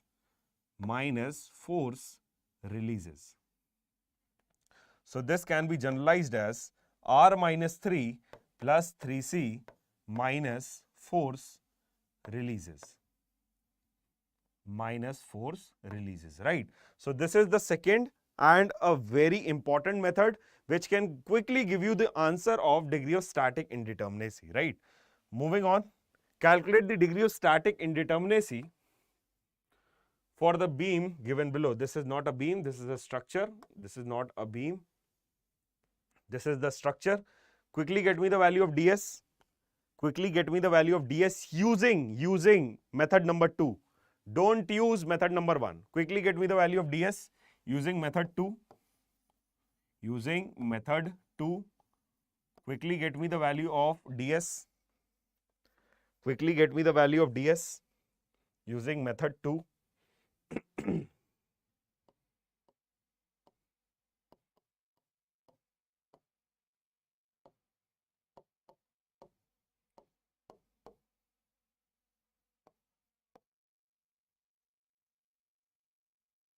Quickly get me the value of ds. For this structure. So dse is R minus 3. It is R minus 3 plus 3c minus force releases, right? Okay. First of all, tell me how many closed loops are forming in this structure. How many closed loops are there? Quickly tell me how many closed loops are formed in this structure. Okay, 4 closed loop, that is good. So this is my loop number 1. This is my loop number 2. This is my loop number 3. And this is my loop number 4. So the total number of closed loops that are forming is 4. So the value of C is 4. What is the value of R? Get me the value of R. Quickly get me the value of support reaction. So 1 for this support, 1 for this support, and 2 for this support. So total number of support reactions are 4. So the value of R is 4. So 4 minus 3 plus 3 into 4, that is the value of C. The total number of closed loops are 4 and force releases. For this hinge, the total number of force releases are 1, and for this hinge, again the number of force releases are 1, because for both the hinges, 2 members are meeting on that particular hinge, right? So the total number of force releases comes out to be 2. Get me the value of this ds. Get me quickly. Okay, 4 you are getting. So this is okay. Quickly get me the value of ds. So this is 4 minus 3, 1. This is 12. 12 minus 4 is 8. 8 minus 5 is 3. So the value of ds comes out to be 3. So the total value of ds comes out to be 3. You are getting 11. Just check on your answer. Okay. So the total value of ds that you will be getting will be equal to 3. Correct. Okay. So this is how you can quickly deal with the degree of static indeterminacy for any frame, right? Just calculate the total number of closed loop and quickly get the value of total degree of static indeterminacy, right? Next is, for this structure, calculate the degree of static indeterminacy. Quickly calculate the degree of static indeterminacy for this structure. Quickly calculate the degree of static indeterminacy for this structure. Okay, first of all, tell me how many closed loops are forming in this structure? How many closed loops are forming in this structure? Quickly tell me the value of number of closed loops that are forming. So let me write. This is, again you have to solve using method number 2, which is the easiest method. So for method number 2, ds is equals to dse plus 3c minus force releases, right? So dse can be written as r minus 3 plus 3c minus force releases,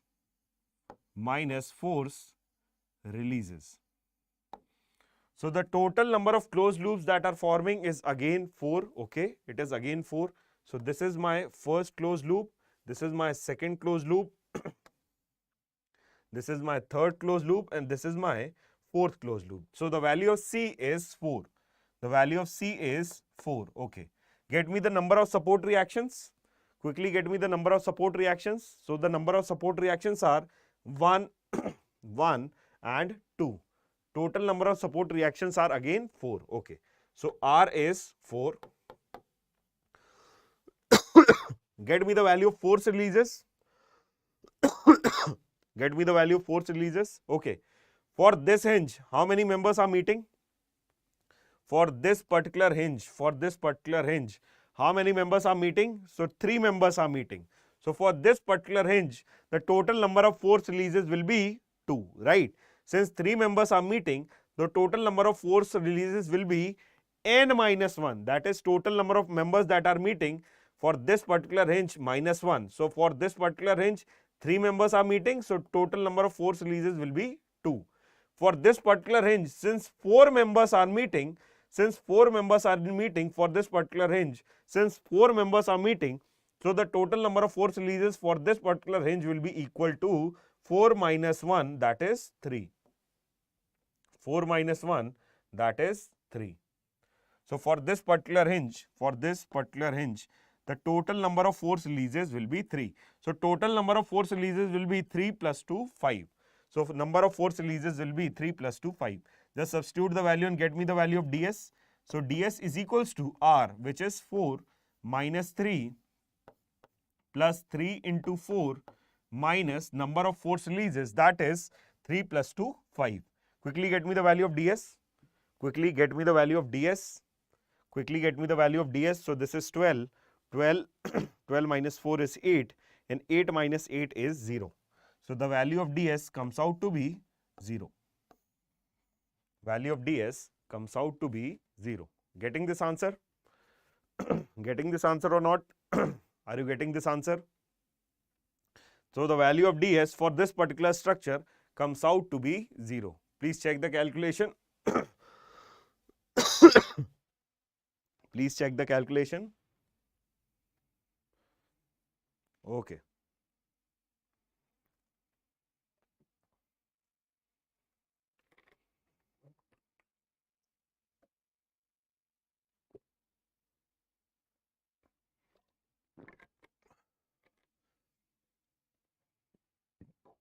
Next is for a rigid jointed space frame.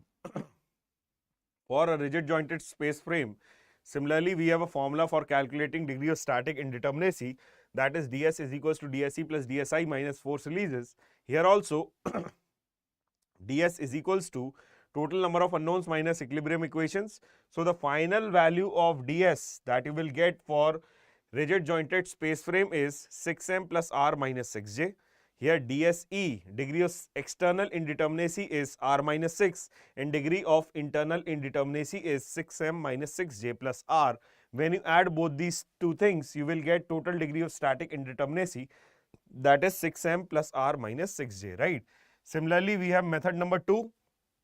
Here you need to again count the number of closed loop. Then after counting the number of closed loop, ds can be calculated as r minus 6 plus 6c minus force releases, minus force releases, minus force releases. Similarly, according to method number 3, ds is equals to 6c dash minus n minus force releases, where c dash is again the number of cuts required to make the determinate structure and n is the number of restraints which are required to hold the structure, right? So this method is a bit confusing, and if I talk about a rigid jointed space frame, usually the questions are not framed from such a variety. You will get the majority of questions from the rigid jointed plane frames, right? And if you get a question from rigid jointed plane frames, go with method number 2. You will easily get the answer, right? Okay. Now here is a question which says, which of the following structure is statically determinate and stable? Okay.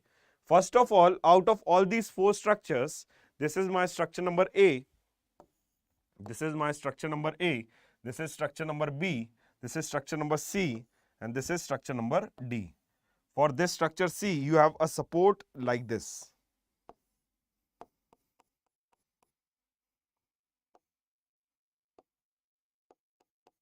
You have a support like this. For structure number A, tell me, is it a determinate or an indeterminate structure? It is a determinate or indeterminate structure. For structure number A, tell me whether it is a determinate or an indeterminate structure. For structure number A, for structure number A, let me draw this. So my structure A is something like this.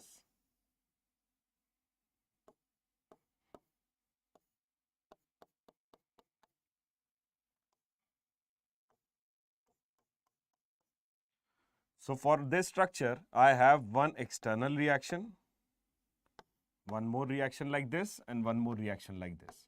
So total degree of static indeterminacy ds is equals to r minus 3, that is r minus 3, r minus 3, that is 3 minus 3, means the structure is statically determinate, right? The structure is statically determinate. We will talk about stability of structure in just a moment. Let me draw the other structures also. For structure B, we have 3 support reactions, 1, 2, and 3, and 1, 2, and 3. For this structure, we have one internal hinge. So for here, ds is equals to 6 minus 3 minus 1, that is number of force releases. So here the degree of static indeterminacy is 6 minus 3 minus 1, which is equal to 2. So this structure is statically not determinate because the degree of static indeterminacy is 2. For structure number C, here we have 4 support reactions. Here we have 4 support reactions. One is like this. Here we have 4 support reaction. One is like this, the other one in the vertical direction. Similarly, one in horizontal direction and one in the vertical direction. For this structure also, ds is equals to 4 minus 3, which is equal to 1. So this structure is also not determinate. If I talk about this structure, so this structure has 3 vertical support reactions like this, right? Only 3 vertical support reactions like this. ds is equals to number of support reaction, that is 3, minus number of equilibrium equations, that is 3 again. So this structure is statically determinate. So out of all the 4 structures, we have structure number A and structure number D, which are statically indeterminate. Now talking about the stability of the structure, right? Let me discuss this. Talking about the stability of the structure. When we say whether any structure is stable or not, when we say whether any structure is stable or not, for any structure to be stable, for any structure to be stable, it should possess 3 reaction forces, right? For any structure to be stable, it should possess minimum of 3 reaction forces which are non-concurrent and non-parallel. For any structure to be stable, it should have 3 reactions, it should have 3 reactions which are non-concurrent which are non-concurrent and which are non-parallel,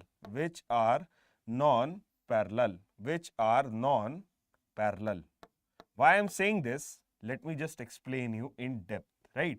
So, as for any structure to be stable, it should have 3 reaction forces which are non-concurrent and non-parallel. Let me consider first example. For suppose I have a structure like this. In which all the three forces are concurrent.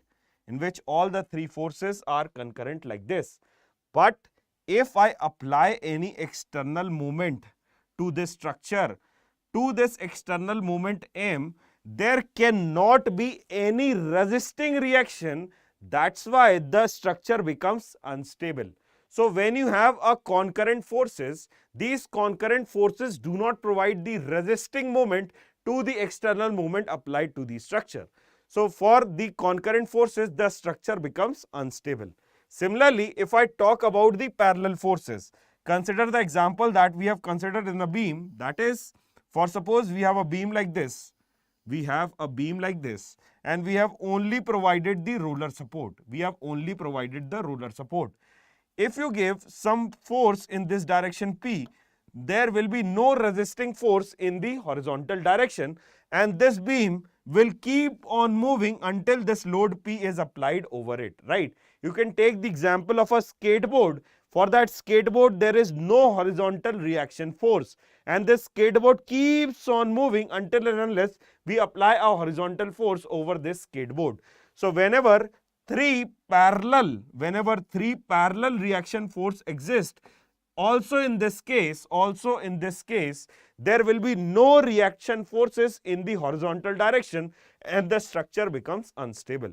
So for any structure to become unstable, if it possesses more than 3 concurrent forces, or if it possesses parallel reaction forces, in either of the cases, the structure becomes unstable, right? So coming back to our question, it says which of the structure is unstable? So this structure is determinate if I talk about option D. But as you can see here, all the reaction forces are parallel to each other. Therefore, if you apply any force in the horizontal direction, this structure does not provide any reaction force to the horizontal load if you provide to this beam, right? So this structure becomes unstable.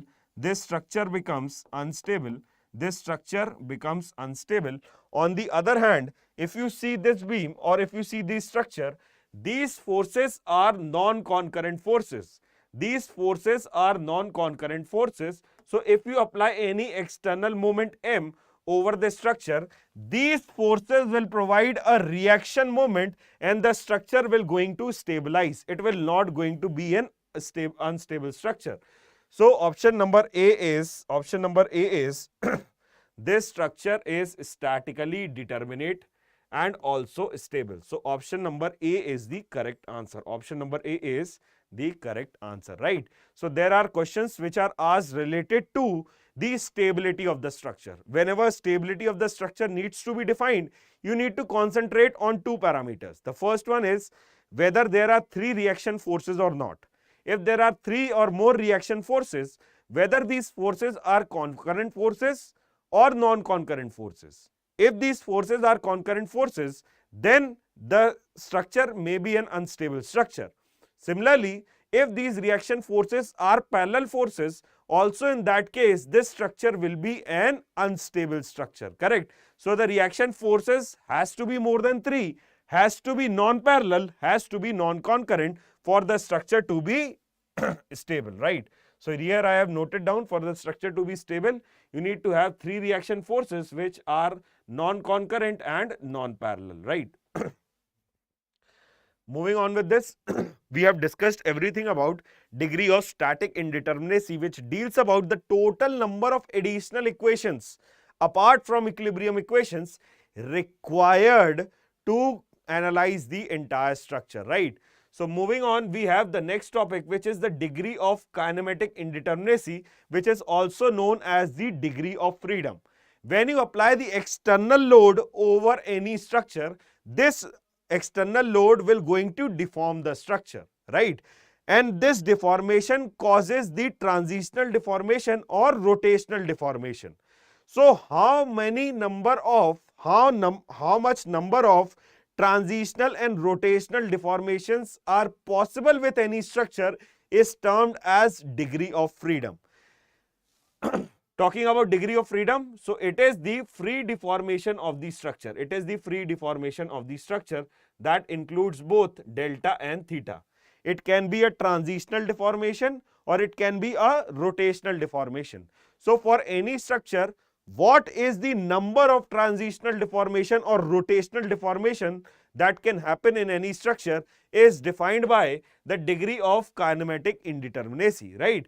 So if I talk about the different types of support and the degree of kinematic indeterminacy, just try to relate in how many direction anything can move when we talk about the degree of kinematic indeterminacy or degree of freedom. When I talk about a fixed support, right? When I talk about a fixed support like this, this is a fixed support in front of you. This fixed support will not undergo any vertical displacement. This fixed support will not going to undergo any vertical displacement, neither it will going to undergo any horizontal displacement, and neither this support will not going to undergo any rotational displacement. All the 3 types of displacement and deformations are not possible with the fixed support. Hence the degree of kinematic indeterminacy for this fixed support is 0, right? When we talk about the hinge support, the next one is our hinge support. This is my hinge support. For my hinge support, it cannot go any horizontal displacement, neither it can go any vertical displacement, because the reactions that are present in this hinge support will not going to do or will not going to allow any movement in the horizontal and the vertical direction. The only possibility is that this support can undergo rotation. That is, the member connected to this support can undergo rotation. So corresponding to this rotation, the degree of kinematic indeterminacy for the hinge support comes out to be 1. Similarly, for roller support, if I talk about roller support, let me just rub these two. If I talk about the roller support, if I talk about a roller support like this, a roller support cannot undergo any horizontal displacement because the reaction is present in this roller support, which will going to restrict the vertical movement. This roller support, due to this vertical reaction, this roller support will not going to undergo any vertical displacement, right? But this roller support can undergo the horizontal displacement, and also it can undergo the rotational displacement, due to which the degree of freedom available with this roller support comes out to be 2. If I talk about next the guided roller support, you can understand like this. If I provide a guided roller support looks like this. A guided roller support looks like this. This is my guided roller support. This can be a horizontal guided roller support or a vertical guided roller support. For a horizontal guided roller support, in this example, this support can go the movement in the x direction or the transitional direction. This support can go movement or can undergo displacement in the horizontal direction. But due to the reaction provided or due to the vertical reaction provided, this support cannot undergo any vertical displacement.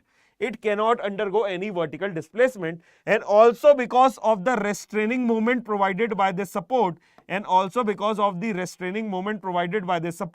there will be no rotational displacement available with this support. So if I talk about guided roller support, if I talk about horizontal guided roller support, it can move in only in the horizontal direction. If I talk about vertical guided roller support, it can move in only vertical direction, right? So if I talk about any guided roller support in general, it can move in the direction where the wheels can move, right? So if I talk about the guided roller support, the degree of freedom available with the guided roller support comes out to be 1.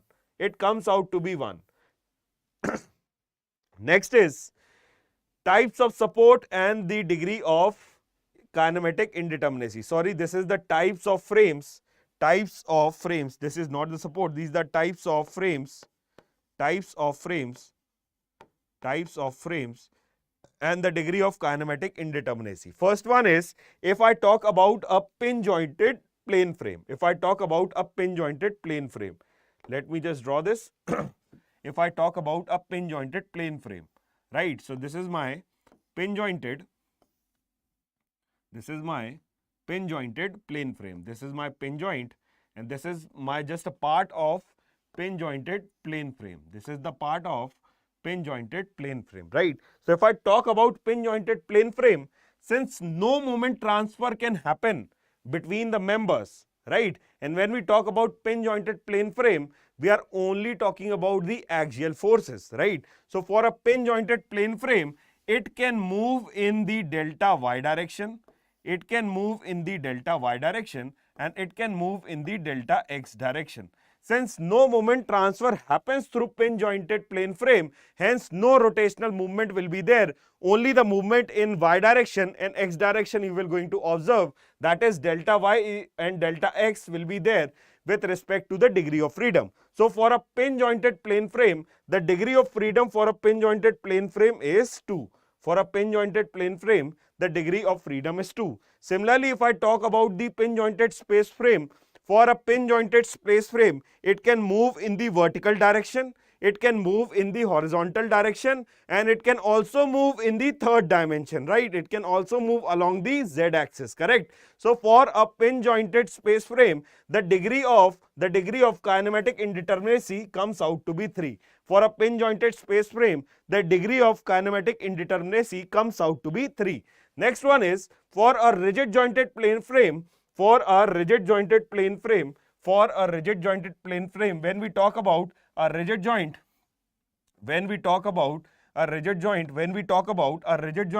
a rigid joint can move in the horizontal direction, it can move in the vertical direction, and it can also undergo the rotation.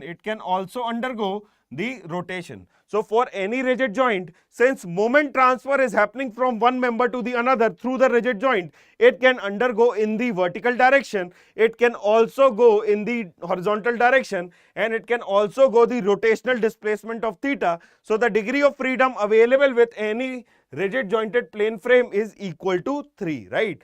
So for any rigid jointed plane frame, the degree of freedom available is 3. Similarly, for a rigid jointed space frame, just think in your mind a space frame, right? This space frame, a rigid jointed space frame like this rigid jointed space frame can move in the horizontal direction, it can move in the vertical direction, it can move in the z direction, it can also go rotation about z direction, it can also go rotation about x direction, right? And it can also undergo rotation about y direction, correct? So if I talk about the rigid jointed space frame, the total degree of freedom available will equal to 6. Let me write down the total degree of freedom available with for rigid jointed, for rigid jointed, for rigid jointed space frame, for a rigid jointed space frame, the total degree of freedom available will be equal to delta x, delta y, delta z, and it is also equal to theta x, theta y, and theta z.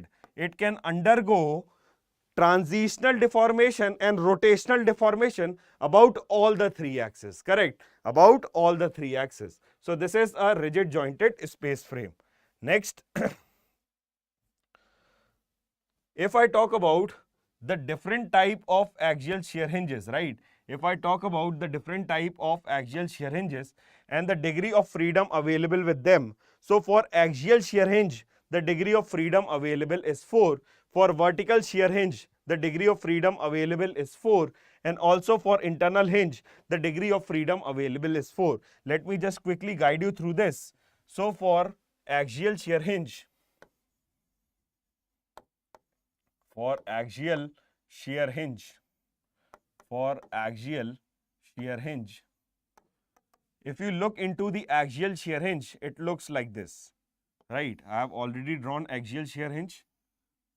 This is my axial shear hinge, right? So this is my axial shear hinge where rollers are provided like this. So if I talk about the deformation of the axial shear hinge, one deformation I will get as delta x1 from this part of the member. The another deformation is delta x2 from the other side of the member, from the other side of the joint.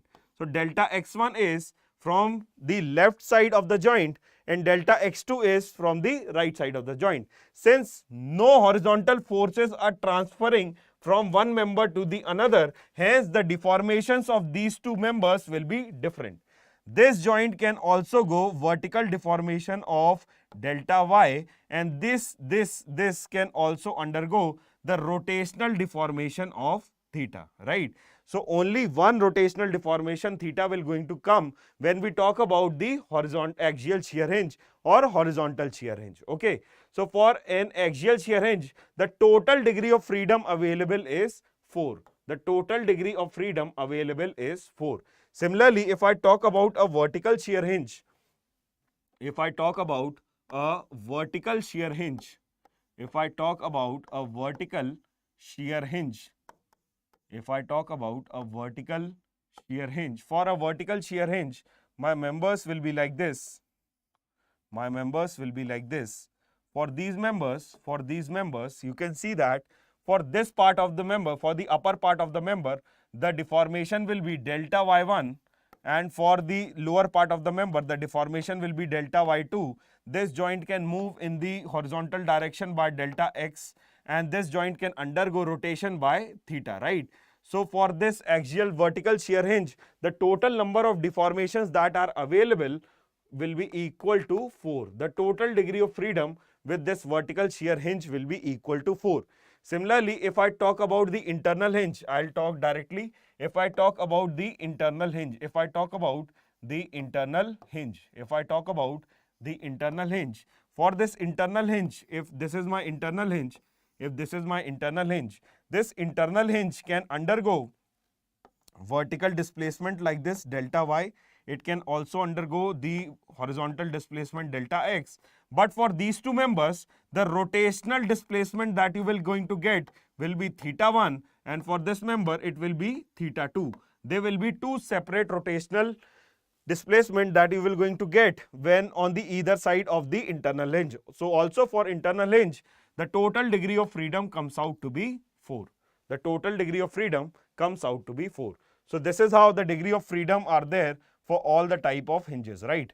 Next is, if I talk about the degree of kinematic indeterminacy for a pin jointed plane frame. So for a pin jointed plane frame, the degree of kinematic indeterminacy is 2j minus r, and for a pin jointed space frame, it is equal to 3j minus r. It is equal to 3j minus r, right? Next is, for a rigid jointed plane frame, for beams, for extensible members, the degree of kinematic indeterminacy is 3j minus r plus extra degree of freedom due to hybrid joints, and for inextensible member it is 3j minus r minus m, where m is the number of inextensible members minus extra degree of freedom due to hybrid joints, right? Similarly, for frame, for inextensible members it is 3j minus r minus m plus extra degree of freedom due to hybrid joints, right? Let me take one question. Please calculate the degree of kinematic indeterminacy for this beam. Please calculate.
So you need to calculate the degree of kinematic indeterminacy for the beam shown in the figure, right? So a beam is given. For a beam, if I talk about a beam, the total degree of kinematic indeterminacy is 3j minus r plus extra degree of freedom due to hybrid joints. If there are some extra hybrid joint present, then we will going to take care of this extra degree of freedom, right? But for this beam, if the members are extensible, if the members are extensible, just 1 minute.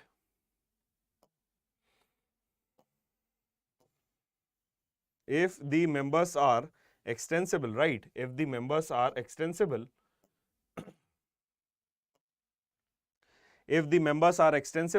the degree of kinematic indeterminacy is 3j minus r, right?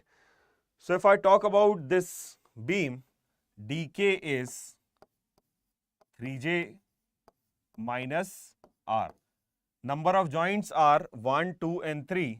So 3 into 3 minus number of support reaction, that is 1, this is 1 and this is 1, 2 and 3. This is 3. So total number of support reactions are 3 plus 2, 5. So this is 9 minus 5, which comes out to be 4. So the total degree of kinematic indeterminacy comes out to be 5. Okay. Moving on. Calculate the degree of kinematic indeterminacy for this structure. Calculate the degree of static kinematic indeterminacy. Okay, this is a pin jointed plane frame. These are not the internal hinges, right? This is the pin jointed plane frame. It is a pin jointed. It is a pin jointed plane frame. It is a pin jointed plane frame. So for a pin jointed plane frame, the degree of kinematic indeterminacy, dk, the degree of kinematic indeterminacy is 2j minus r. Degree of kinematic indeterminacy is 2j minus r. Okay. Calculate the number of joints. So number of joints are 1, 2, 3, 4, 5 and 6. So total number of joints are 6. So 2 into 6 minus number of support reaction, that is 1, this is 1, this is again 1, and this is 2. This is 2. So the total number of support reactions comes out to be 4. So this is 12 minus 4, which comes out to be 8. So degree of kinematic indeterminacy for this structure is 8. For this structure is 8. You are getting this? Please tell me yes or no, you are getting this or not. Please confirm this once. You are getting 8 or not? You are getting 8? Okay. Chalo. So this is how you calculate the degree of kinematic indeterminacy for this pin jointed plane frame. Calculate for this. Find the degree of kinematic indeterminacy for this frame. This is not a beam. This is a pin jointed plane frame.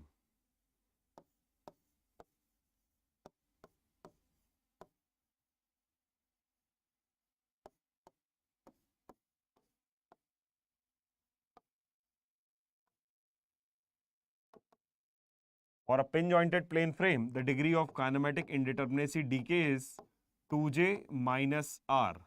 2j minus r. These are not the internal hinges, these are the pin joints that I have highlighted. Calculate 2j minus r. So the number of joints are 1, 2, 3, 4, 5, 6, 7, 8. So the total number of joints are 8. So 2 into 8 minus number of support reaction. For here it is 1. For here it is 2. This is 1 and this is 2. Right. So for here we have 1 and here we have 2. So total number of support reactions are 3. So this is 16 minus 3. This comes out to be 13. The value of dk is 13. Okay, correct. Chalo. Calculate for this. Find the degree of kinematic indeterminacy for the beam shown in the figure.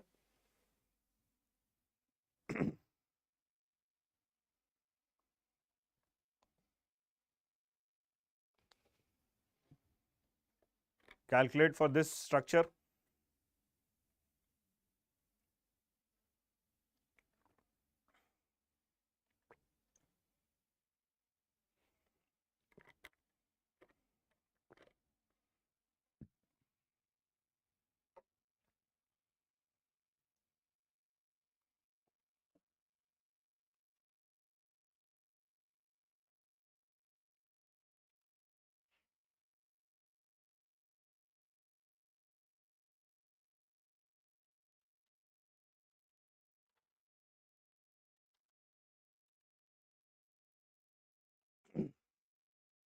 Okay.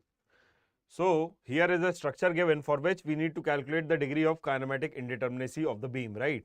So we know that this is a rigid jointed, this is not a pin jointed frame, this is a rigid jointed plane frame, right? So for a rigid jointed plane frame, just go back to your formula sheet and check. For a rigid jointed plane frames, the degree of kinematic indeterminacy is 3j minus r minus m plus extra degree of freedom due to hybrid joints, right? Plus extra degree of freedom due to hybrid joints, correct? This m is used when the members are inextensible. In this question, no such thing is mentioned that members are inextensible or not. When we talk about members being inextensible, means their movement in the horizontal or along their length is not allowed, right? If we talk about members being inextensible, it means the member cannot elongate along its length. The length of the member will not going to change, hence there will be no deformation along the length of the member. Okay.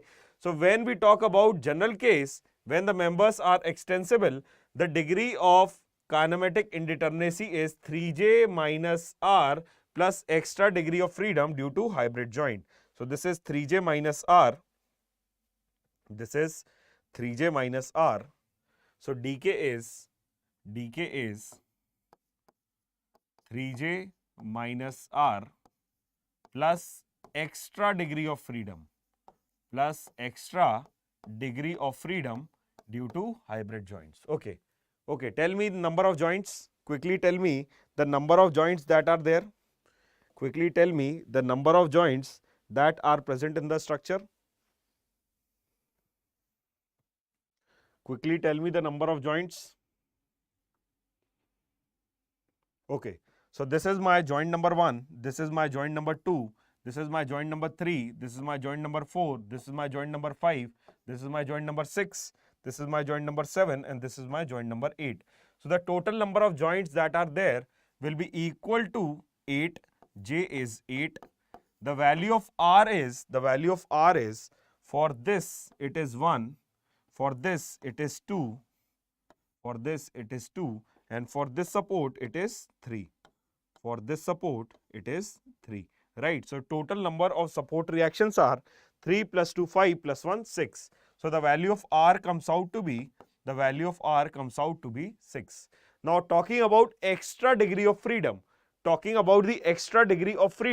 for hybrid joint, what we actually mean is, for this hybrid joint, this is an axial shear hinge. For an axial shear hinge, the total movement allowed is delta x1, delta x2, delta y1, delta y and theta. This is the total movement allowed for this joint, right? But we are already considering 3 movement. We are already considering 3 movement with every joint. So above 3, how much extra degree of freedom is there with this joint? So above 3, only 1 extra degree of freedom is available with this joint. Similarly, if I talk about this internal hinge, the movement available with this R, this is delta x, then delta y, but it has 2 additional rotation, that is theta 1 and theta 2, right? So for this joint, for this internal hinge, there are 4 degree of freedom available, but we are already considering 3 movement, right? So above 3, only 1 extra movement is available with this internal hinge. So extra degree of freedom available with this internal hinge comes out to be 1. So if I talk about total extra degree of freedom, it is 1 plus 1, 2, right? So calculate the value of dk. So the value of kinematic indeterminacy is 3 into 8 minus 6 plus 2, right? So this is 3 into 8, 24, 24 minus 6 is 18, and 18 plus 2 is 20. So dk comes out to be 20. Just check with the calculation and let me know, is the calculation correct? Just check with the calculation and let me know, is the calculation correct? Is the calculation correct? Please let me know if the calculation is correct. Okay, correct, Prashant, good. Okay, so this is how we calculate the degree of kinematic indeterminacy for the rigid jointed plane frame, right? Okay, calculate the degree of kinematic indeterminacy for this structure which is shown. Please calculate the degree of kinematic indeterminacy for this structure. Again, the formula will remain same. dk is equals to 3j minus r plus extra degree of freedom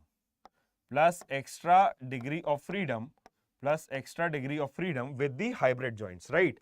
So here we have one internal hinge and here we have one internal hinge. First tell me, for this internal hinge, how much degree of freedom will be there? For this internal hinge, how much degree of freedom will be there? For this internal hinge, for the internal hinge on the left side, for this internal hinge, what should be the degree of freedom available with this, right? For this internal hinge, the degree of freedom available will be, this is delta x, then we have delta y, right?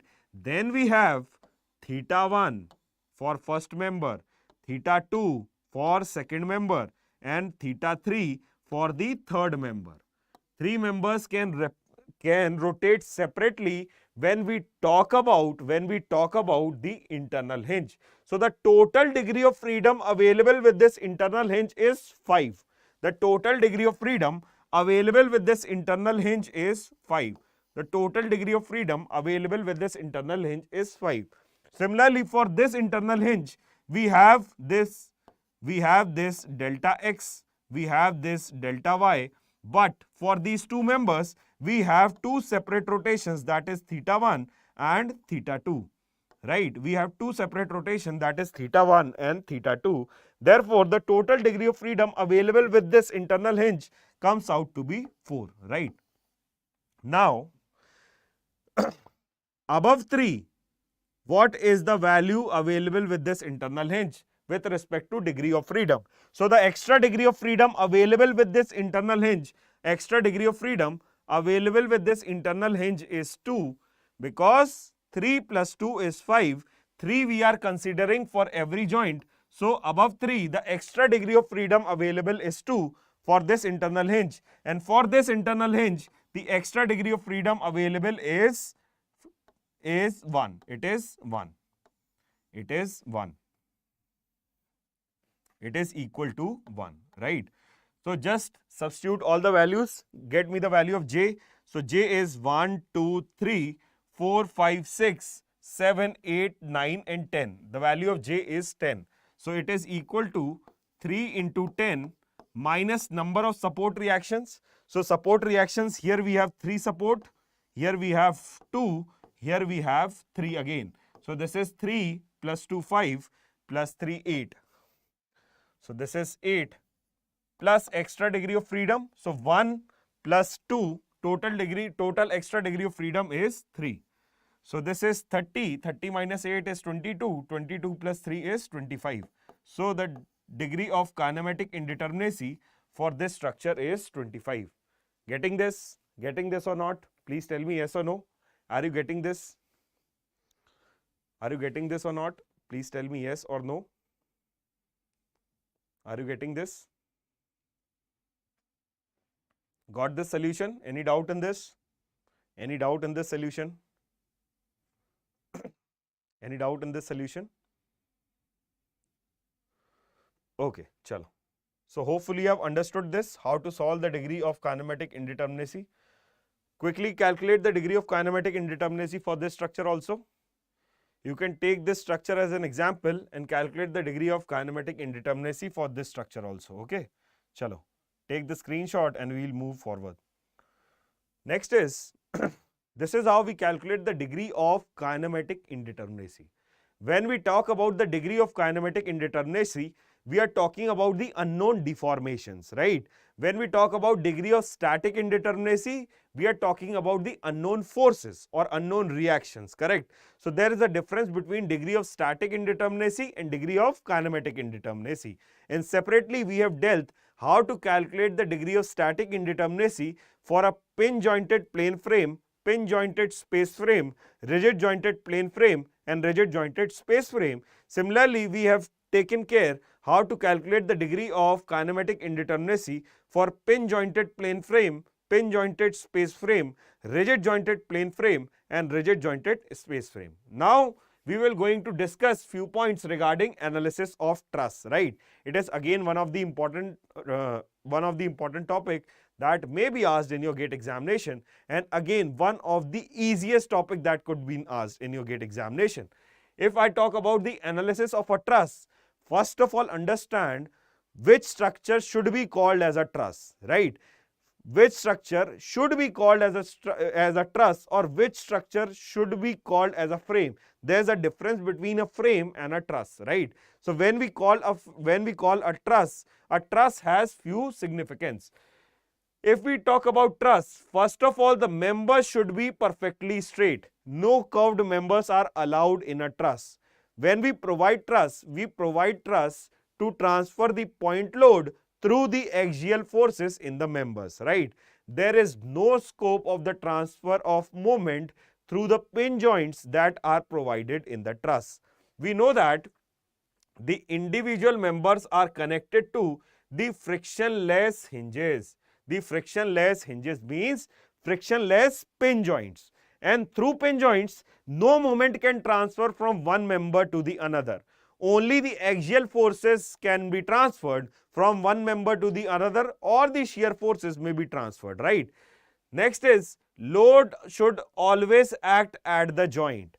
the load has to act at the joint. The trusses are designed in such a way that whenever we apply a truss, we apply the load at the joints of the truss, right? Because the sole reason is, if you consider a member like this, if you consider a truss member like this, if you consider a truss member like this is my truss member, right? This is my truss member, and this truss member is joined like this. This is my truss member, and this truss member is joined like this. For suppose this is my truss member, and this truss member is joined like this.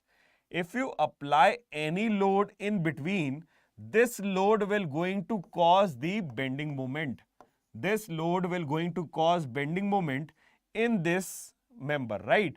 That's why in order to avoid this bending moment, we apply this load only at the joints. We apply this load only at the joints. So for our trusses, the loads are only applied at the joints. Next is self-weight of the members are neglected, and the members will be subjected to only axial forces. When we talk about solving a truss, we are talking about calculating the axial forces which are present in the member, right? We do not calculate any shear force or bending moment. We only calculate the value of axial forces which are present in the member of the truss, right?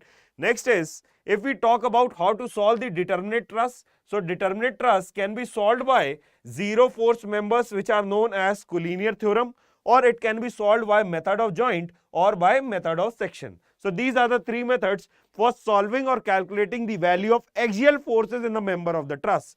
Quickly we will going to start with the zero force member, right?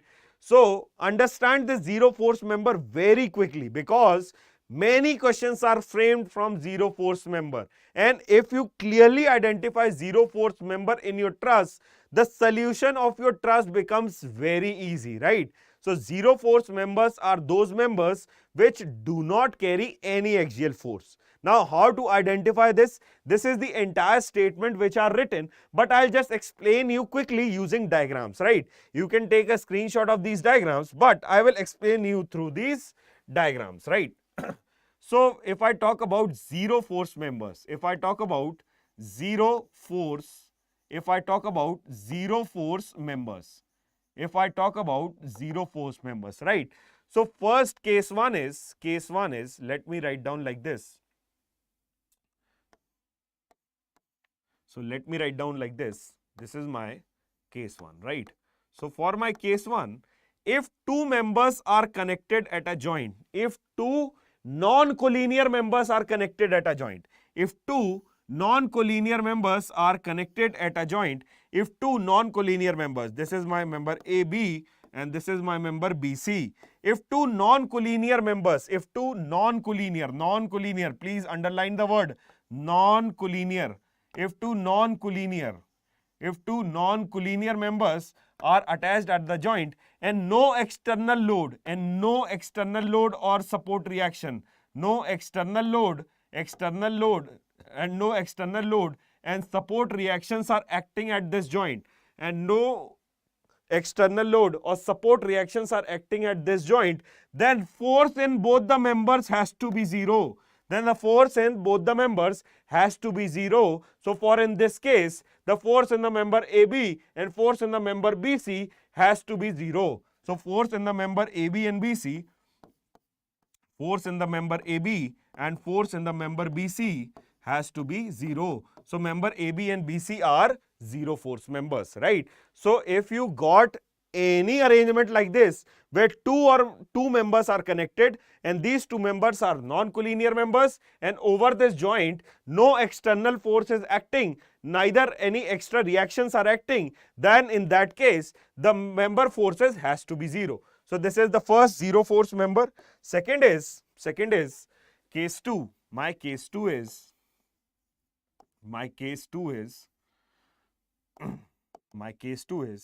if more than two members are meeting at a joint, right? Or I should say if three members are meeting at a joint.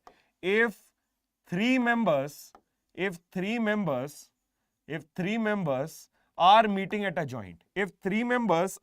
at a joint. For suppose this is my first member, this is my second member, and this is my third member, right? If three members are meeting at a joint such that two members are collinear, here you can see that A, B and C, they are meeting at joint O, right? So my member AO, is collinear to is collinear to BO. This member AO is collinear to BO, right? Since and no external load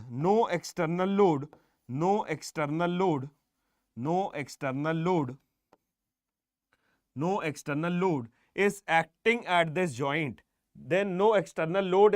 at this joint, then the member force in the third member has to be zero. Then the force in the third member has to be zero. When three members are meeting at a joint out of which two are collinear and no external force is acting at the joint, then the force in the third member has to be zero. Is this okay? So this is how you can identify your zero force member. Now my last case is case number 3. Case number 3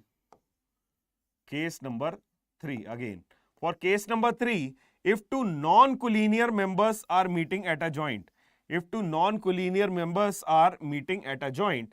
is my member A, this is B, and this A and B are meeting at O, right? We have two non-collinear members meeting at a joint such that the external force, the line of action of the external force is collinear with one of the member. The line of action of the external force is collinear with one of the member. Then in this case, the force in the second member has to be a zero, right? It has to be zero. When the external force aligns with one of the member, which two members are meeting at a joint, if the external force aligns with one of the member, then the member force in the other member has to be zero, right? So this is how you can identify zero force member. And if you can identify zero force member, the question becomes very easy to solve, right? The question becomes very easy to solve. So whenever two non-collinear members are meeting at a joint, and if no external force is present over the joint, then both the members has zero force, right? Second, if three members are meeting at a joint such that two members are collinear, then the force in the third member should be a zero force, right? The third case is if two non-collinear members are meeting at a joint such that the external force, the line of action of the external force aligns with one of the member, then the force in the other member has to be a zero force, correct? Moving on with this, we have a question here which says that you need to identify or you need to count the total number of zero force members. You need to count the total number of zero force members. Quickly go through the question and tell me the total number of zero force member that are present in this structure. Quickly go through this structure and tell me total number of zero force members.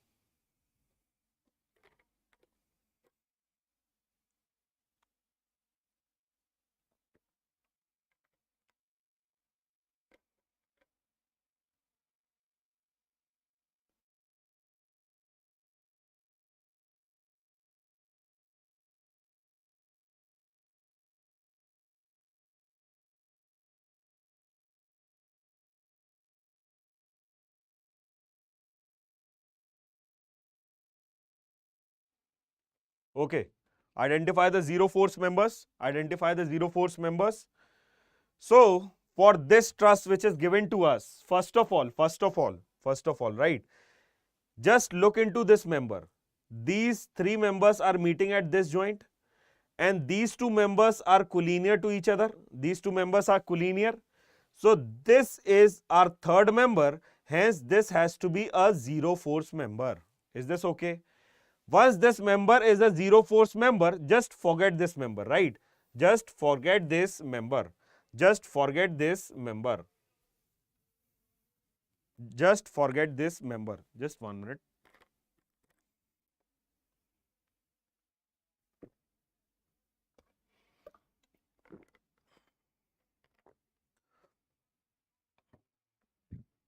Okay.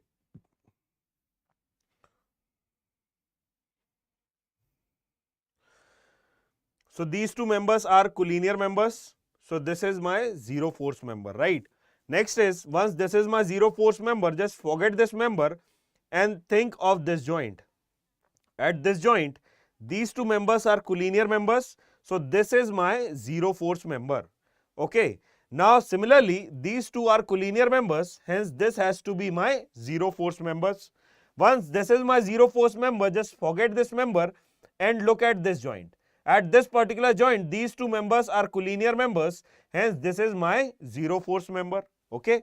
If these two are my zero force member, just forget these two members and look at this particular joint. At this particular joint, these two members are again collinear members, so this member has to be a zero force member. Similarly, look at this joint. Look at this joint. If at this joint external load is present, so no doubt these two members are collinear members, but the member force in this member will be non-zero. It will not be equal to 0. This is a non-zero member force, right? Next is, if I talk about these two members are collinear members. So the member force in this member, the third member, has to be a zero force member. If I talk by the other side, so again these two are collinear members. So the member force in this member has to be 0. Once the member force is 0, just forget this member and look at this joint. At this particular joint, these two are collinear members, hence this is a zero force member. Once this is a zero force member, right, just forget this joint. At this particular joint, external load is acting. So no doubt these two are collinear, but there will be some member force in this member. Similarly, there will be some member force in this member and there will be some member force in this member. So if I count the total number of zero member force, I have 1, 2, 3, 4, 5, 6, 7 and 8. So the total number of zero force member which are present in the structure is equal to 8. It will be equal to 8. It will be equal to 8. So hopefully you are getting this. So total number of zero force member for this structure is 8. Okay. Thank you, sir. Now calculate for the truss, for the plain truss shown in the figure, the forces in the member AB and BC are. The forces in the member AB and BC are. The forces in the member AB and BC are, right? My dear student, if you don't know the concept of zero force member, you may start solving this question directly, right? You may start solving it. But if you have a concept of zero force member, it may reduce your time for the solution. Okay, now look how it will going to do that. If I talk about this joint C, for this joint C, the member AC is aligned with the line of action of the force W. The member AC is aligned with the line of action of the force W. Therefore, the force in the other member has to be a zero force. So, member BC is a zero force member. Member BC is a zero force member. Is this clear? Is this clear to everyone? Okay. Now, if I talk about this joint, B, right? If I talk about this joint B, so this joint B provides a support reaction like this. Okay. If there might be some reaction, it has to be a vertical reaction like this. If you take the component of this reaction in the perpendicular direction or in the 90 direction, there will be no component of this reaction that will be acting in 90 direction. Okay. So for this member AB, again it has to be a zero force member. Okay. If you are not getting it like this, okay, let me do another calculation and a quick calculation. Okay. So for this, let us suppose this is my reaction RB. This is my reaction RB and this is my reaction RA, right? This is my reaction RA. So, for taking the moment about B to be 0, so we have this W into L in the anti-clockwise direction plus RA into L plus RA into L equal to 0. So, from here we get RA as W. we get RA as W. So we get RA as W, right? If we take the summation of vertical forces 0, summation of vertical forces 0, from here we know that RA plus RB is equal to W. From here, RA and W cancels out and we have the value of RB as 0. The value of RB as 0. So for any joint, if no external reaction is acting, for any joint, for this joint B, if no external reaction is acting, then the forces in both the member has to be 0, right? It has to be 0. So for the forces in the member AB and BC, these two are again 0 force members. Next is the method of joints. In the method of joints, it is again a kind of lengthy process. It is usually taught in your first year and you usually study this in the basics of structural analysis, right? Still, few questions can be framed from method of joints. So we will understand method of joints through this question itself, right? In method of joints, we deal the question in 3 steps. When we talk about analyzing a determinate truss, analyzing a determinate truss, we want to find the axial forces in the members. We want to find the axial forces. Which are present in the members. We need to find the axial forces in the members. When we proceed through method of joint, what we do is the steps for performing method of joint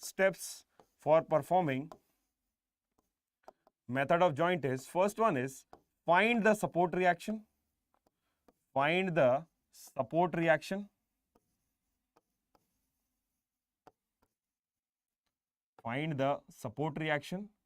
Next is consider equilibrium of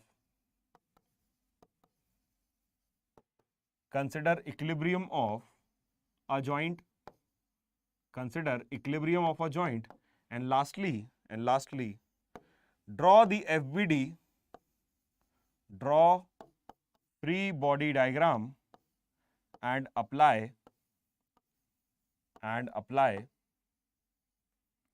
summation Fx0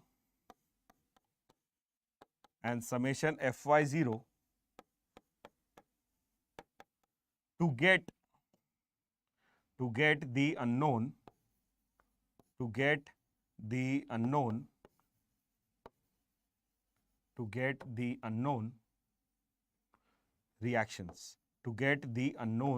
reactions. Not the reactions, to get the unknown axial forces.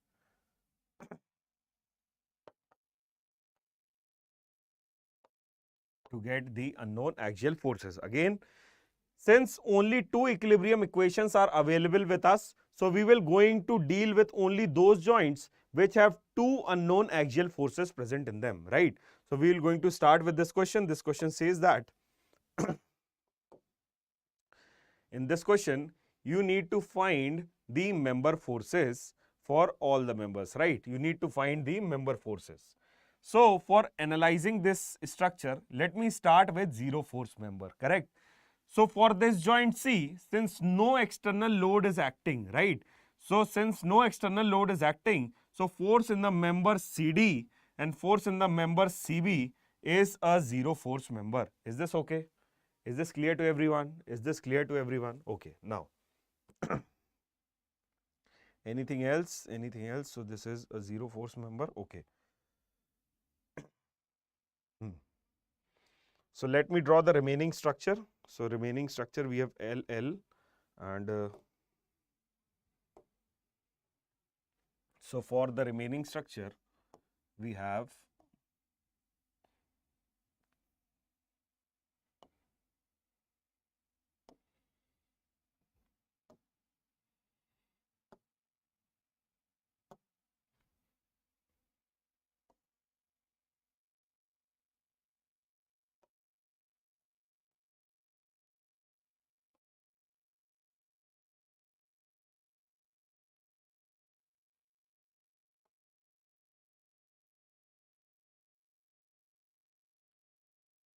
This is there.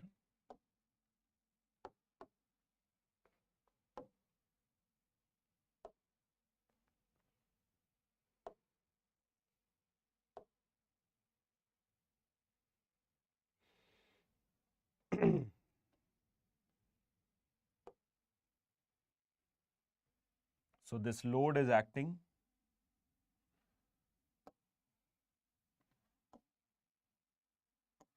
So this load is acting W. This is load acting W. We have support reactions here. So this is my support reaction. This is my support reaction. So these two are my support reaction, and here we have a roller support. So I have a support reaction like this. So the naming is A, B, and D.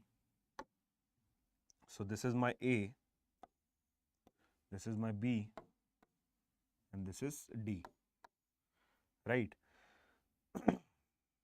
Just take, so the length is L. The length is L.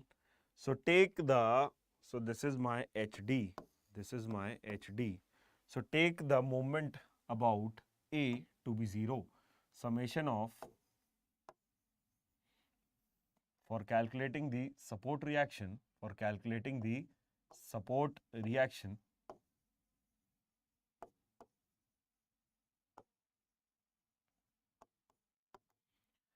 take moment about M about A to be 0. M about A to be 0. So for M about A to be 0, we have HD into L plus W into L is equals to 0. So HD comes out to be minus L, minus W. HD comes out to be minus W. So the direction of HD is in opposite direction. It is acting in opposite direction. The direction of HD is in opposite direction, right? Similarly, if you take summation of horizontal forces to be 0, you will get as HA plus HD is 0. So this HD is minus W. So HA minus W is 0. So this HA comes out to be W. So this HA comes out to be W. This HA comes out to be W. This is my HA. This HA, it comes out to be W, right? If you take the summation of vertical forces 0, you will find that this VA will be equal to this W. If you take the summation of vertical forces to be 0, you will find that this VA will be equal to W. Now just see to this joint, you will find that if you consider this joint, this is my joint A. Here I have HA, this is my HA, and this is my VA. This is my VA.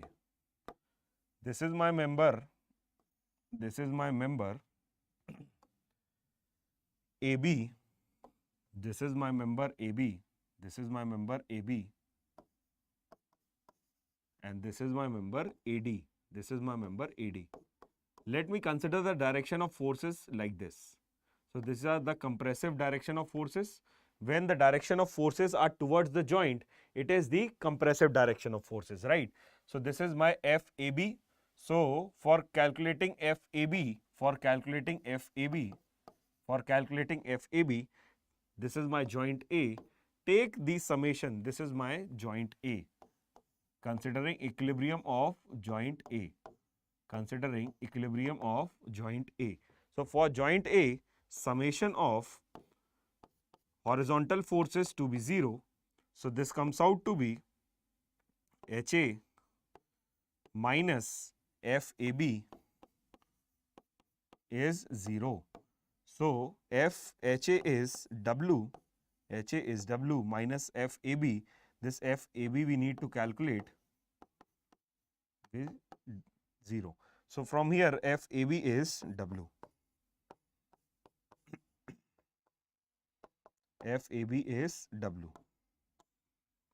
Similarly, if you take summation of vertical forces to be 0, you will find that FAD will be equal to W.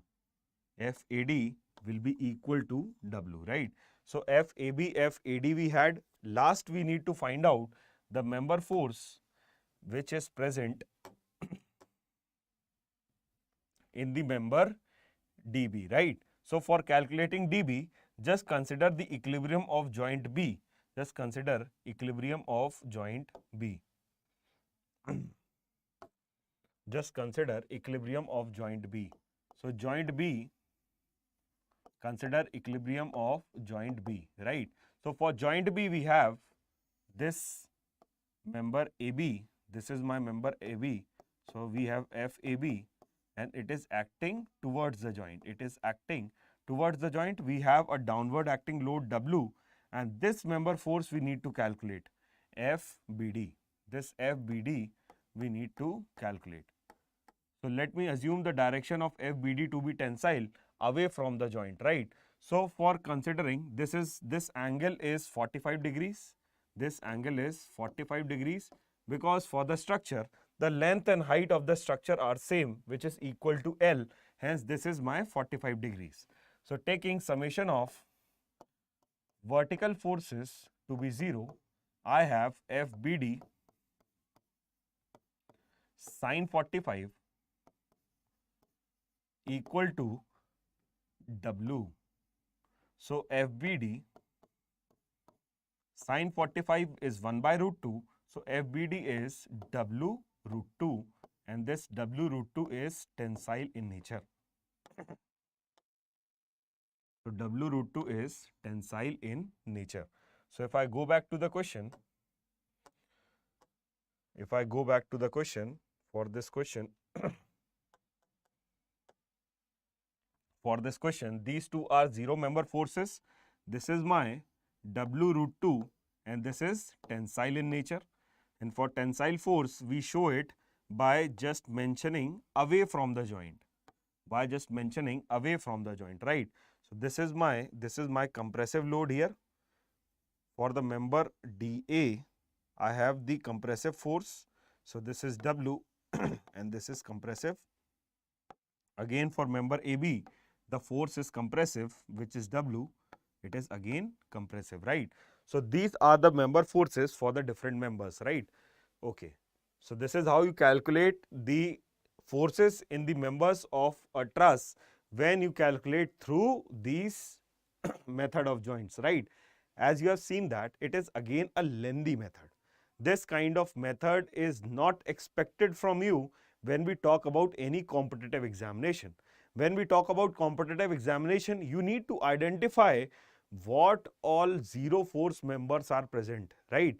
Once you have identified those zero force members, try to quickly get the values using either method of sections or using pure logic, right? Chalo, moving on with this. Next we have this member and you need to find the force in the member BE, BC and CD. BE, BC and CD, right? Okay, I'll just solve a partial of this question. For this member, for this joint C, this reaction force, vertical reaction force will be acting and this vertical reaction force is in line with this member CD. So this vertical reaction force is in line member CD. Therefore, the force in the member BC has to be a zero force member, right? Next, when you consider this joint E,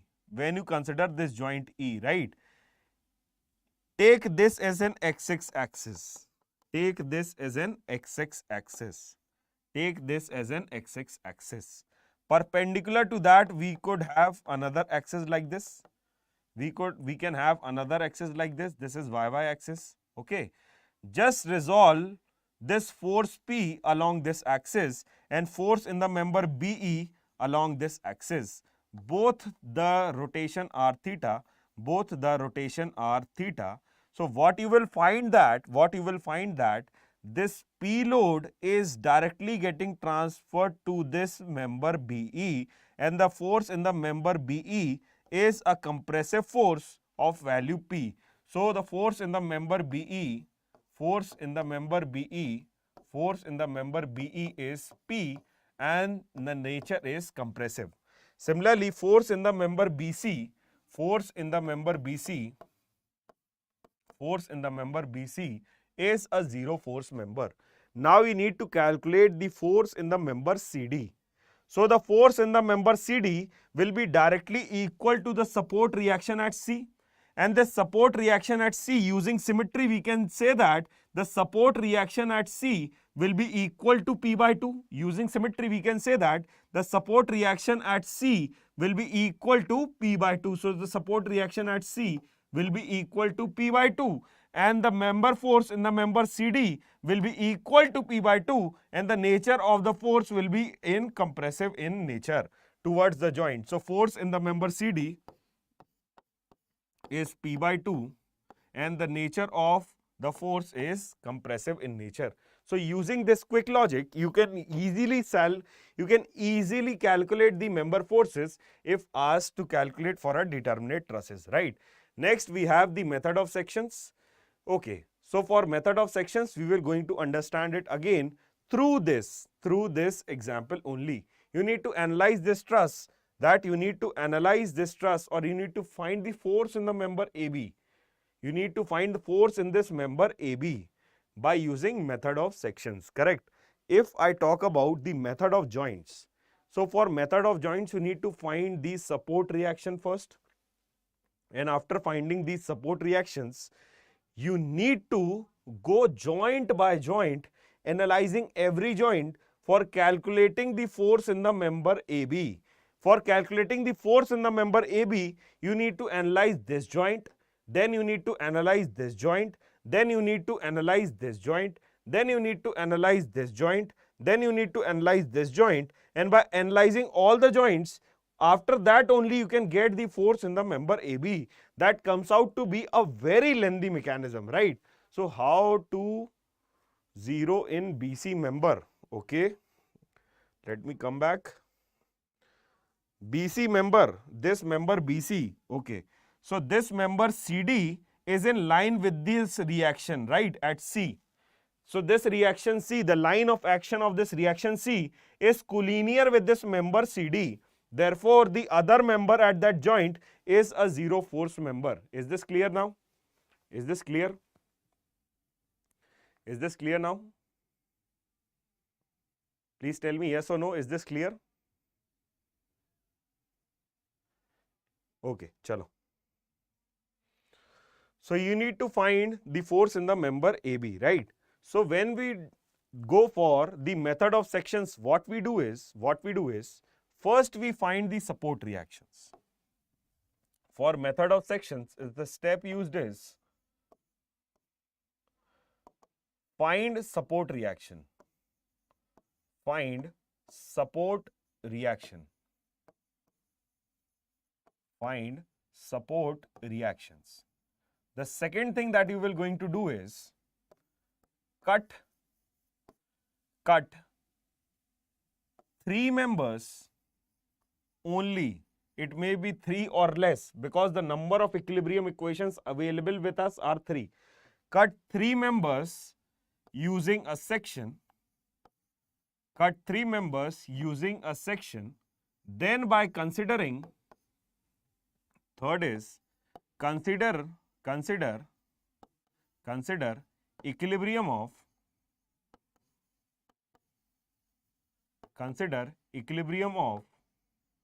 either right or left of the section, right?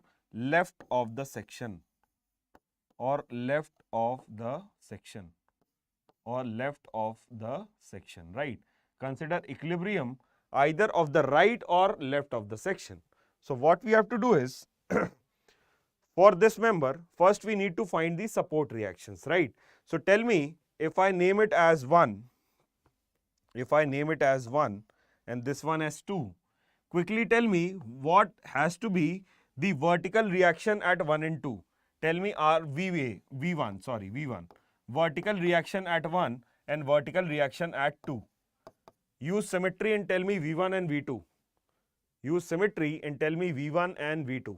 So using symmetry, we can very well say that out of this 100 kilonewton load, 50 kilonewton load will be transferred to this joint 1 and 50 kilonewton load will be transferred to this joint 2, right? So V1 is 50 kilonewton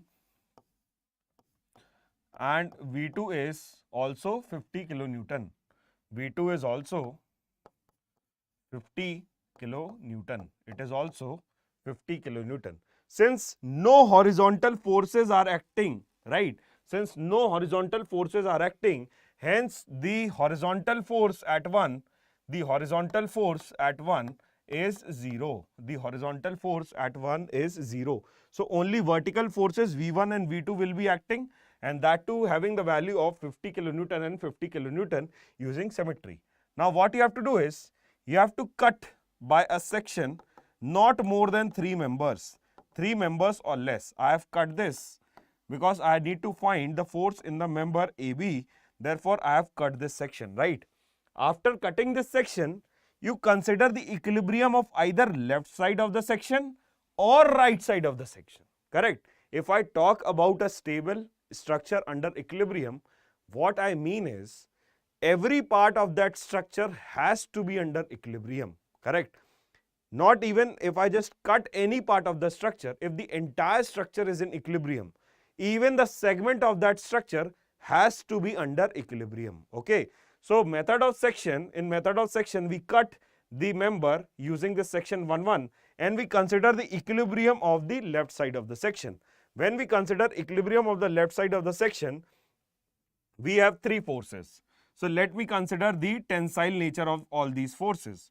So this is my first force, this is my force number 1, this is my force number 1, right? This is my force number 2, this is my force number 2, this is FAB I need to calculate, FAB I need to calculate, and third one is my this force, right? Third one is this force. This FAB I need to calculate, correct? On the left side of the section, I have one support reaction which is of 50 kilonewton. That's all. 50 kilonewton support reaction is present at 1.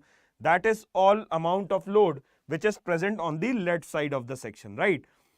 If I talk about the angle, the height of this truss is 3 meter and the length of this panel is also 3 meter.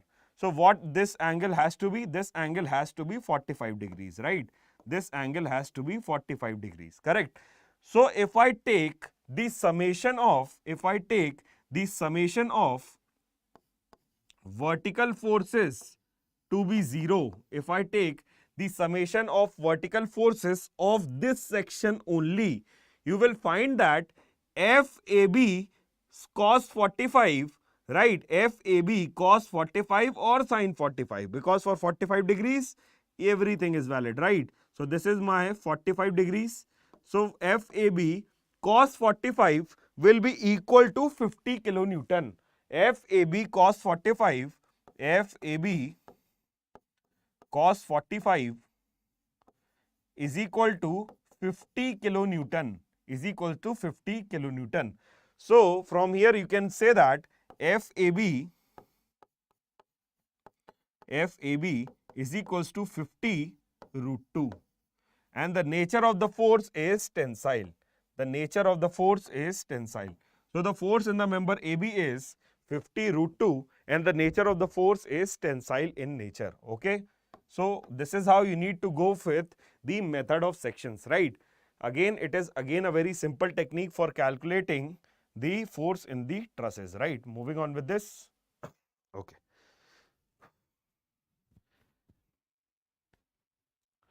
So we have seen the degree of static and kinematic indeterminacy. We have seen how to analyze the trusses, right? In the next session, we will going to see what are the different methods for analyzing the structure.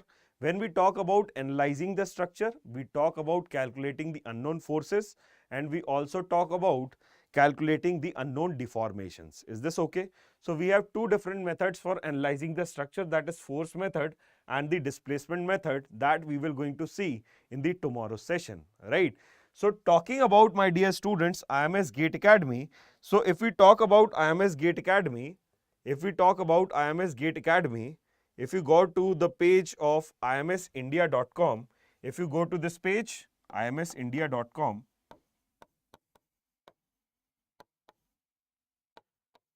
this is the website that will be visible to you, right? And going to GATE ME section, you can get access to our GATE portal, right? So if I talk about IMS India, so this is the website that you can go and check for our IMS program. At IMS GATE Academy, we offer basically 4 types of program. First one is the classroom program, hybrid classroom program, exclusively live online program, and then we have the self-learning program. Talking about our classroom program, we provide 750 hours of classroom teaching and 100% of the teaching is provided in the offline mode, right? Next, we provide with theory book and exercise book. In our exercise book, there are more than 4,000 plus questions which are well versed in level 1 and level 2 and level 3, right? These are 22 to 23 books that are provided to you. Along with it, we provide GATE previous year questions, and we have a very good doubt solving portal where a student can post his or her doubt and we promise to solve it within 24 hours, right? Along with it, we have a My Plan strategic sessions, and we provide a test series comprising of more than 130 tests, which includes chapter wise test, subject test, multiple subject test and full length test, right? Then we have a GATE post interview guidance program. In our hybrid classroom program, again we provide 750 hours of classroom teaching, in which 2/3 of the teaching will be provided in the offline mode and the 1/3 of the teaching will be provided in the online mode. Remaining all other facilities are also provided in our hybrid classroom program. Next is our exclusively live online program. For exclusively live online program, we provide 750 hours of live teaching in the online mode. Rest all other facilities which are provided in our classroom mode are provided with this live online program. Last one is self-learning program, where we provide the video lectures of more than 400 hours of recorded content, and we provide all the things which are provided in our classroom program, right? We provide you with test series and we provide you with post-grade interview guidance program. Next is, we at IMS GATE Academy, we believe in LPT methodology. In LPT methodology, first is learn. For learning, we have a very crisp and precise teaching content faculty which directly deals with GATE examination, which will going to help you to crack your GATE examination in your first attempt.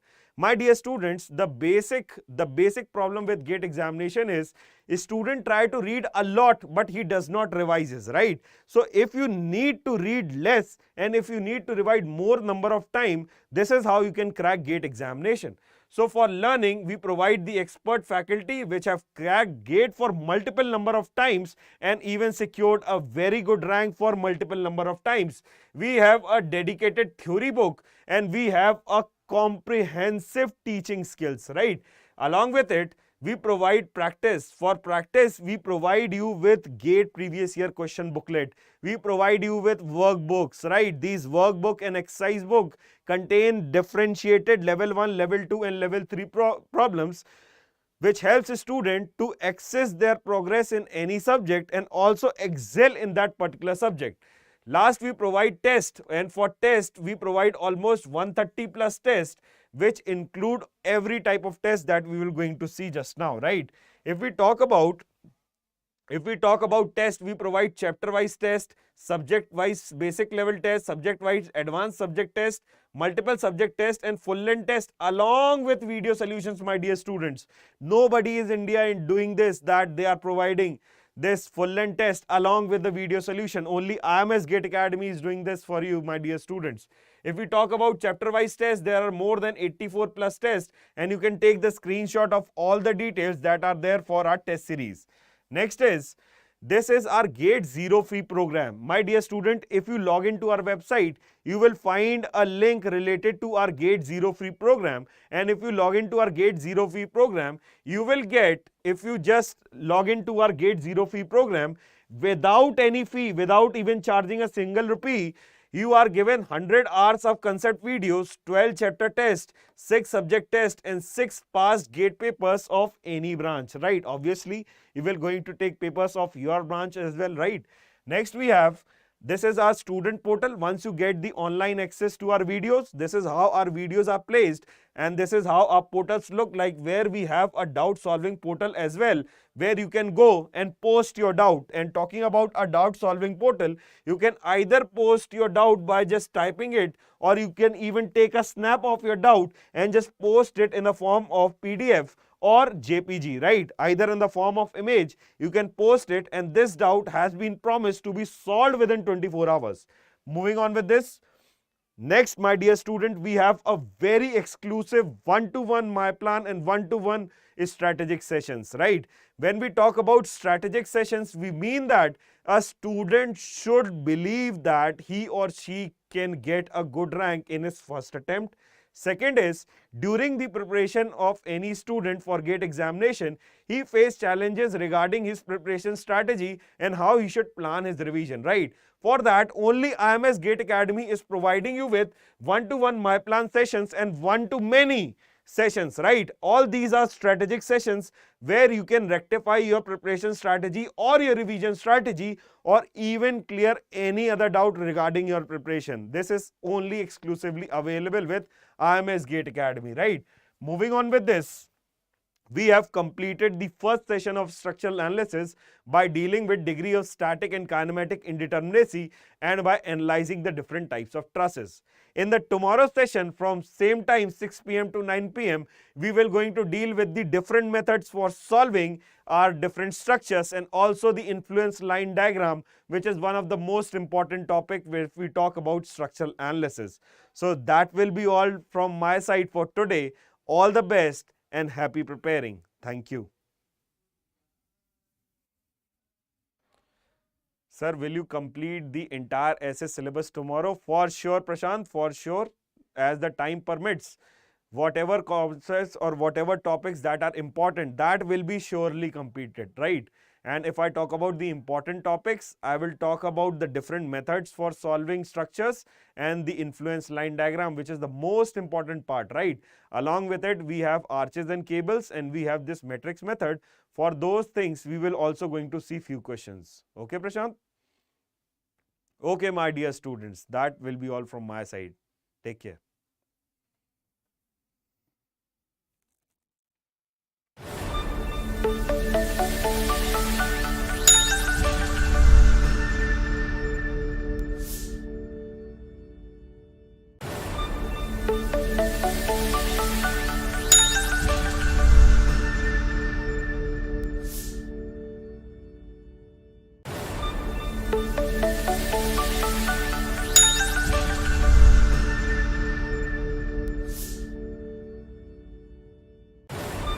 Thank you.